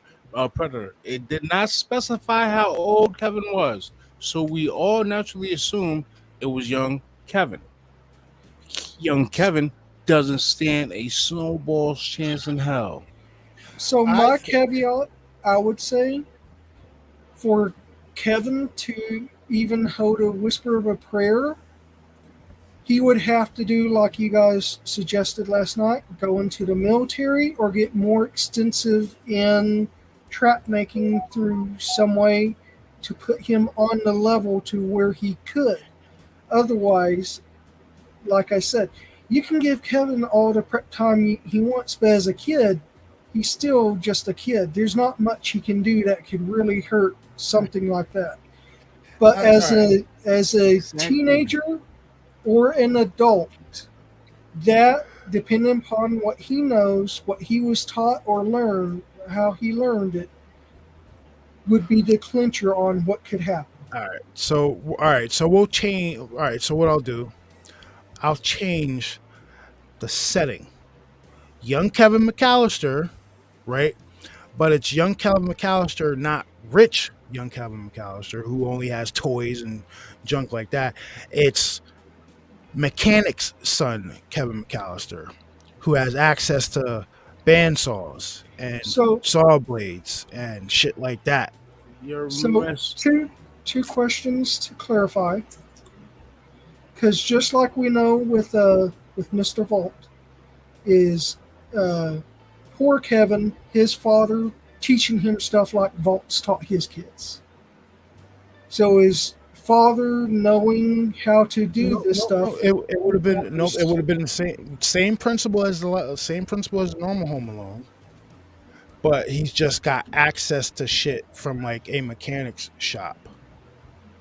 Well, he basically had access to that shit in the second one, especially when he dumped a bag of tools on the guy's head or the bricks. So again, I'd still say young Kevin, unless he just weirded out, and I know they didn't have it back then, so you have to make it now, weirded out and watched how to build that shit on YouTube 24/7 and actually built it without his dad knowing, because you know his dad would have knocked that shit off from the get-go, like most parents would have, especially for him at that young age. Unless he's setting up something with a fucking nail gun, I don't see anything he could do, because literally it would... Yeah, he's got access to bandsaws, but does he have the intelligence to camouflage it and to make them into weapons that the Predator could not see? That is another story entirely, because not even the Commandos could camouflage what they were building, and they were building out of nature. So building with metal, building with other shit like that, electronics, But guys, it's going to be just as... It's just going to be... As he will be able to tell what it is. But when the Predator saw their booby traps, he was wearing his helmet. Like I told Bass, in every single Predator movie before the final showdown, the Predator loses his helmet. Not true. So Predator you got 2, the fight in the ship. The fight in the ship, he had his mask. No, he didn't. Because he took it off himself, just like in the first one. He took off the second one he lost. The first one he took off his mask on purpose. He didn't get lost. But so, like I said, but it still doesn't negate the fact that during the final fights, they're not wearing masks. So you'd have to do something so Kevin would have to hit the initial go of fucking up the mask with his first actual thing, which, unless he was knew exactly how to do it, it would be a lucky shot. And again, it's just something I didn't see happening, but that's just me. I don't know. I might assume you're in hopes that you're in hopes that this conflict. Listen, I'm not make it that damn far. I'm not rooting for Kevin. All right, I'm telling you right now what's gonna happen. I'm just trying to make it interesting. He's gonna stalk Kevin. He's gonna stalk him. He's gonna try to go into the house, and as soon as Kevin pulls one of the bullshit booby traps on, he's gonna light the place up. Oh yeah. Well, not only is he stalking Kevin, but he's watching what Kevin's setting up, so he knows where it is and what it is. Gonna light him up. That $5 million house that his dad had in Chicago. Oh, it's crooked ass. Burned to a cinder. right? But Chicago, so all right. that's probably already happening. Dude, why run around with a little kid where you could just basically tear the house down on him? And if let's say in the rare scenario that he does lose his equipment, he's still coming through the walls at you. And it still doesn't negate his fucking wrist blades that he has. Because that's usually the weapon he always uses at the end. Except for the first one, when he went hand to hand with Arnold, he still had his wrist blades. All right, guys, you got me convinced. Kevin's dog meat. That's what I'm trying to tell you. He's dog meat. But we're still gonna go with. I still like the idea of Kevin McAllister joins the military after being left by his parents numerous fucking times. Joins the military, becomes a specialist, and becomes a counterterrorism specialist. Counterterrorism, right? And then moves to Alaska to get away from people because he hates people. And then, you know what? We might have something here, guys. And you can, with the house that his dad owned, you could throw in there that his dad was working with the government on like DOD contracts and whatnot. That's how he made his money. Well, you know, truth, it doesn't even have to be Alaska. It could be somewhere in Arizona out in the desert. Put him on a Texas border town. It has to be somewhere hot because remember until they did Aliens versus Predator always showed up where it was hot. Yep. In the hottest summers did this happen. To quote the chick from the first one. Only in the hottest summers did we find our man killed. And this summer is hot. So Shell just put Predator would still have an issue walking on marbles and greasy, slippery floor with paint dumped on his gear. She's right. Think about it. As soon as that happens, he's going to start blasting everywhere. Bing, bing, bing, bing. He's tearing the house down. Hey, I kind of will admit with truth, it would be hilarious to watch the actual first shot be fired by Kevin to see the Predator's what happens to the Predator and the first initial reaction. But then we all know what's going to happen.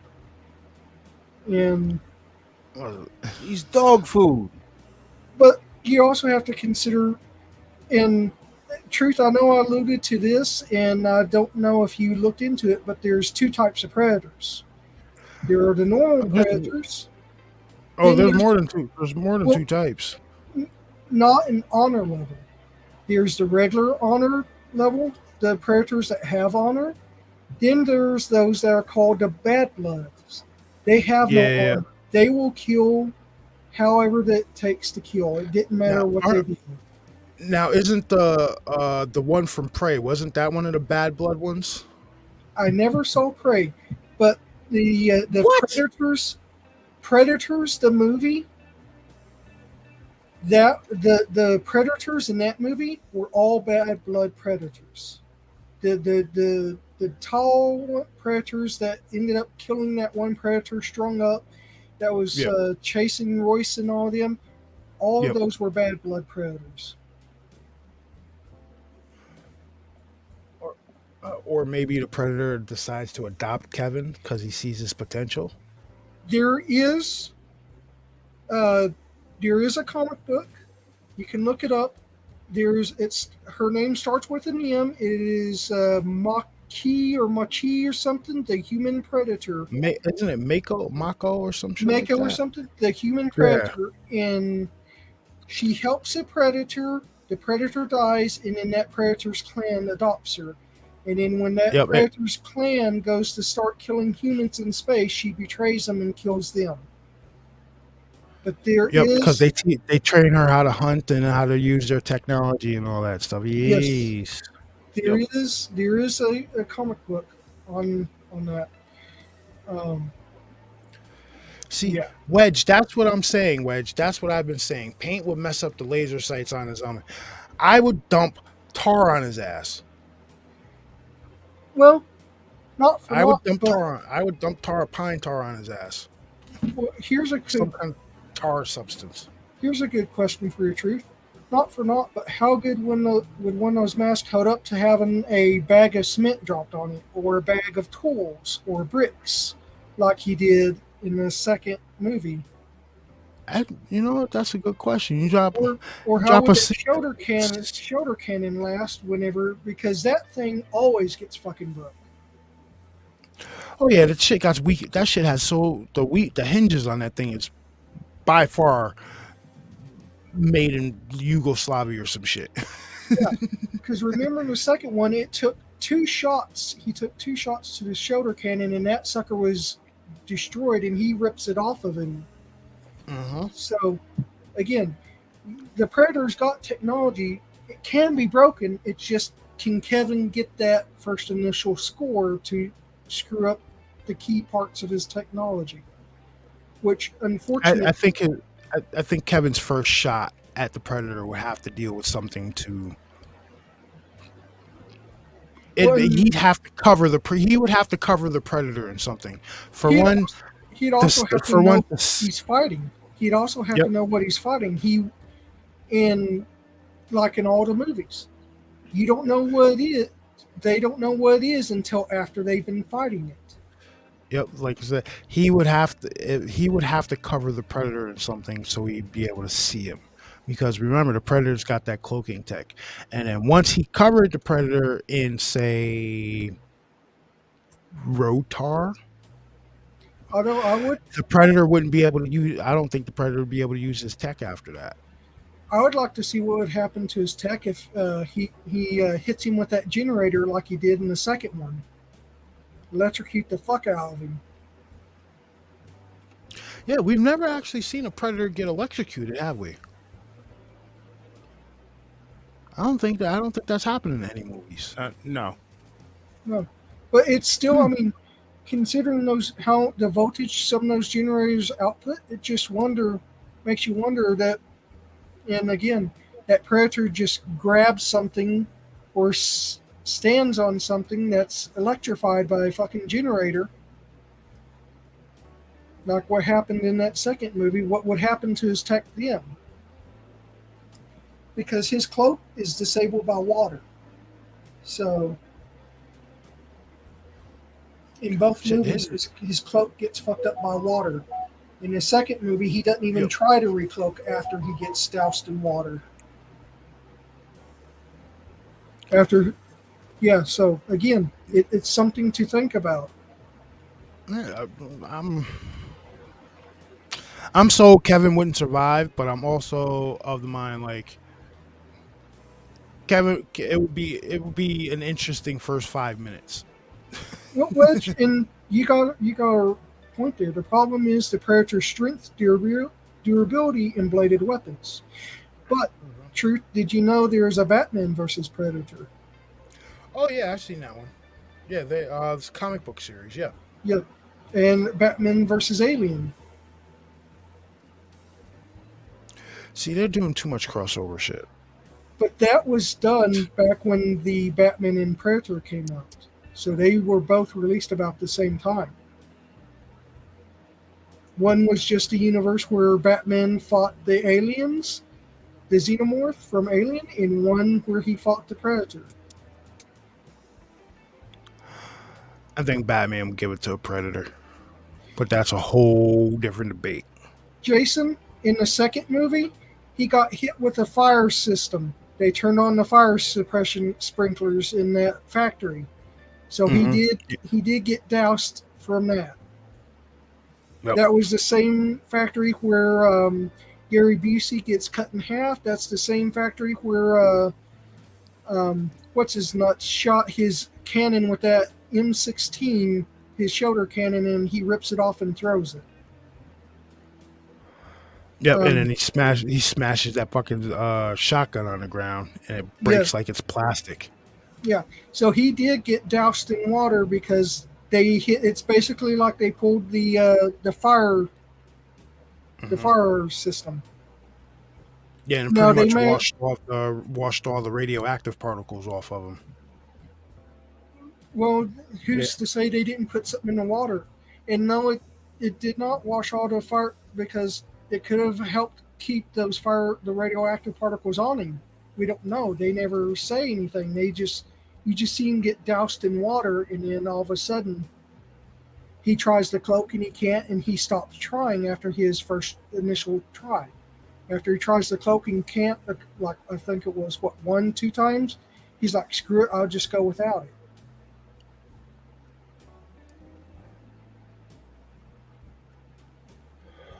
No, he did. Yeah, Jason, he did get. Yeah, in the sprinkler system in the warehouse. Yeah, I know he was caught stepping in the puddles when he killed the Jamaican dudes. Yeah, when he killed King Willie, the dude, Yep. the King Willie after the cop met with King Willie right afterwards, he jumped down from the roof and he was walking through the puddles. Here's a fun fact, not sure if you know that, but my first sci-fi movie, Star Wars. My first horror movie was The Predator. My Could the Predator could that be considered horror though? to a kid under 12 years old. Uh, My brother convinced my mom to rent The Predator for him for his birthday because he was old enough he could handle it. And they thought I was asleep, and I was standing in the doorway of the kitchen into the living room, and then both the couch and the recliner was facing up the wall, facing towards the TV and up against the wall where I was standing in the doorway of, so I wasn't even fully into the living room. And I stood and watched Predator from beginning to end. I wouldn't consider, like I said, I was under 12 years old when I first saw that. To me, that was a horror movie. Just Well, I mean, like I said, I don't know. I don't know if that one. That's more. It's to me. That's more just that's science fiction more than horror. I don't know, being stealth, skinning people alive, or skinning people who are dead, hanging their bodies up. Yeah. See, I would call Predator more science fiction, and I would call, say, The Thing horror. You know, the thing with Kurt Russell, the original. Uh, I would yeah, call that more horror, and Predator more action sci-fi. Yeah. I can see it. I still classify it as horror because that's what's classified as. Everybody Oh, has it under the sci-fi horror genre is what I've seen Predators listed as. So that's why I've always considered it as. That gave me nightmares for a couple of weeks watching Predator 1 at that age. nah, man. It's always going. It's always boiled down to Candyman for me. Fucking terrifying. Yeah, But well, like I said, Predator was the first one, and the next one was The Howling. hope it wasn't the double Ferris wheel. First sci-fi was Conan. But all right, guys. So I think we're gonna end it tonight. I think we're gonna end this one tonight. And like I said, thank you guys all for joining us uh, on a special edition of Impromptu Truth. Illuminat, thank you. I cannot thank you enough for coming on the show, brother. We do appreciate it. And any closing remarks, guys? Nah. Well, thank you very much, Illuminat. And thank you, everyone, for joining us. No, I had a blast. I enjoyed it. Thank you for having me on. And like I posted in chat, if anyone has any questions, next time I'm in one of their shows, bring them up to me or ask me. And if I can catch them fast enough in chat, because sometimes chat's popping, I will answer to the best of my ability. Same with you guys. If there's some questions later on that you might have, give me, ask them, and I will answer them to the best of my abilities. Oh, believe me, I'll be picking your brain about stuff. But all right. So, but for now, guys, thanks again for joining us, and we will see you on the next one.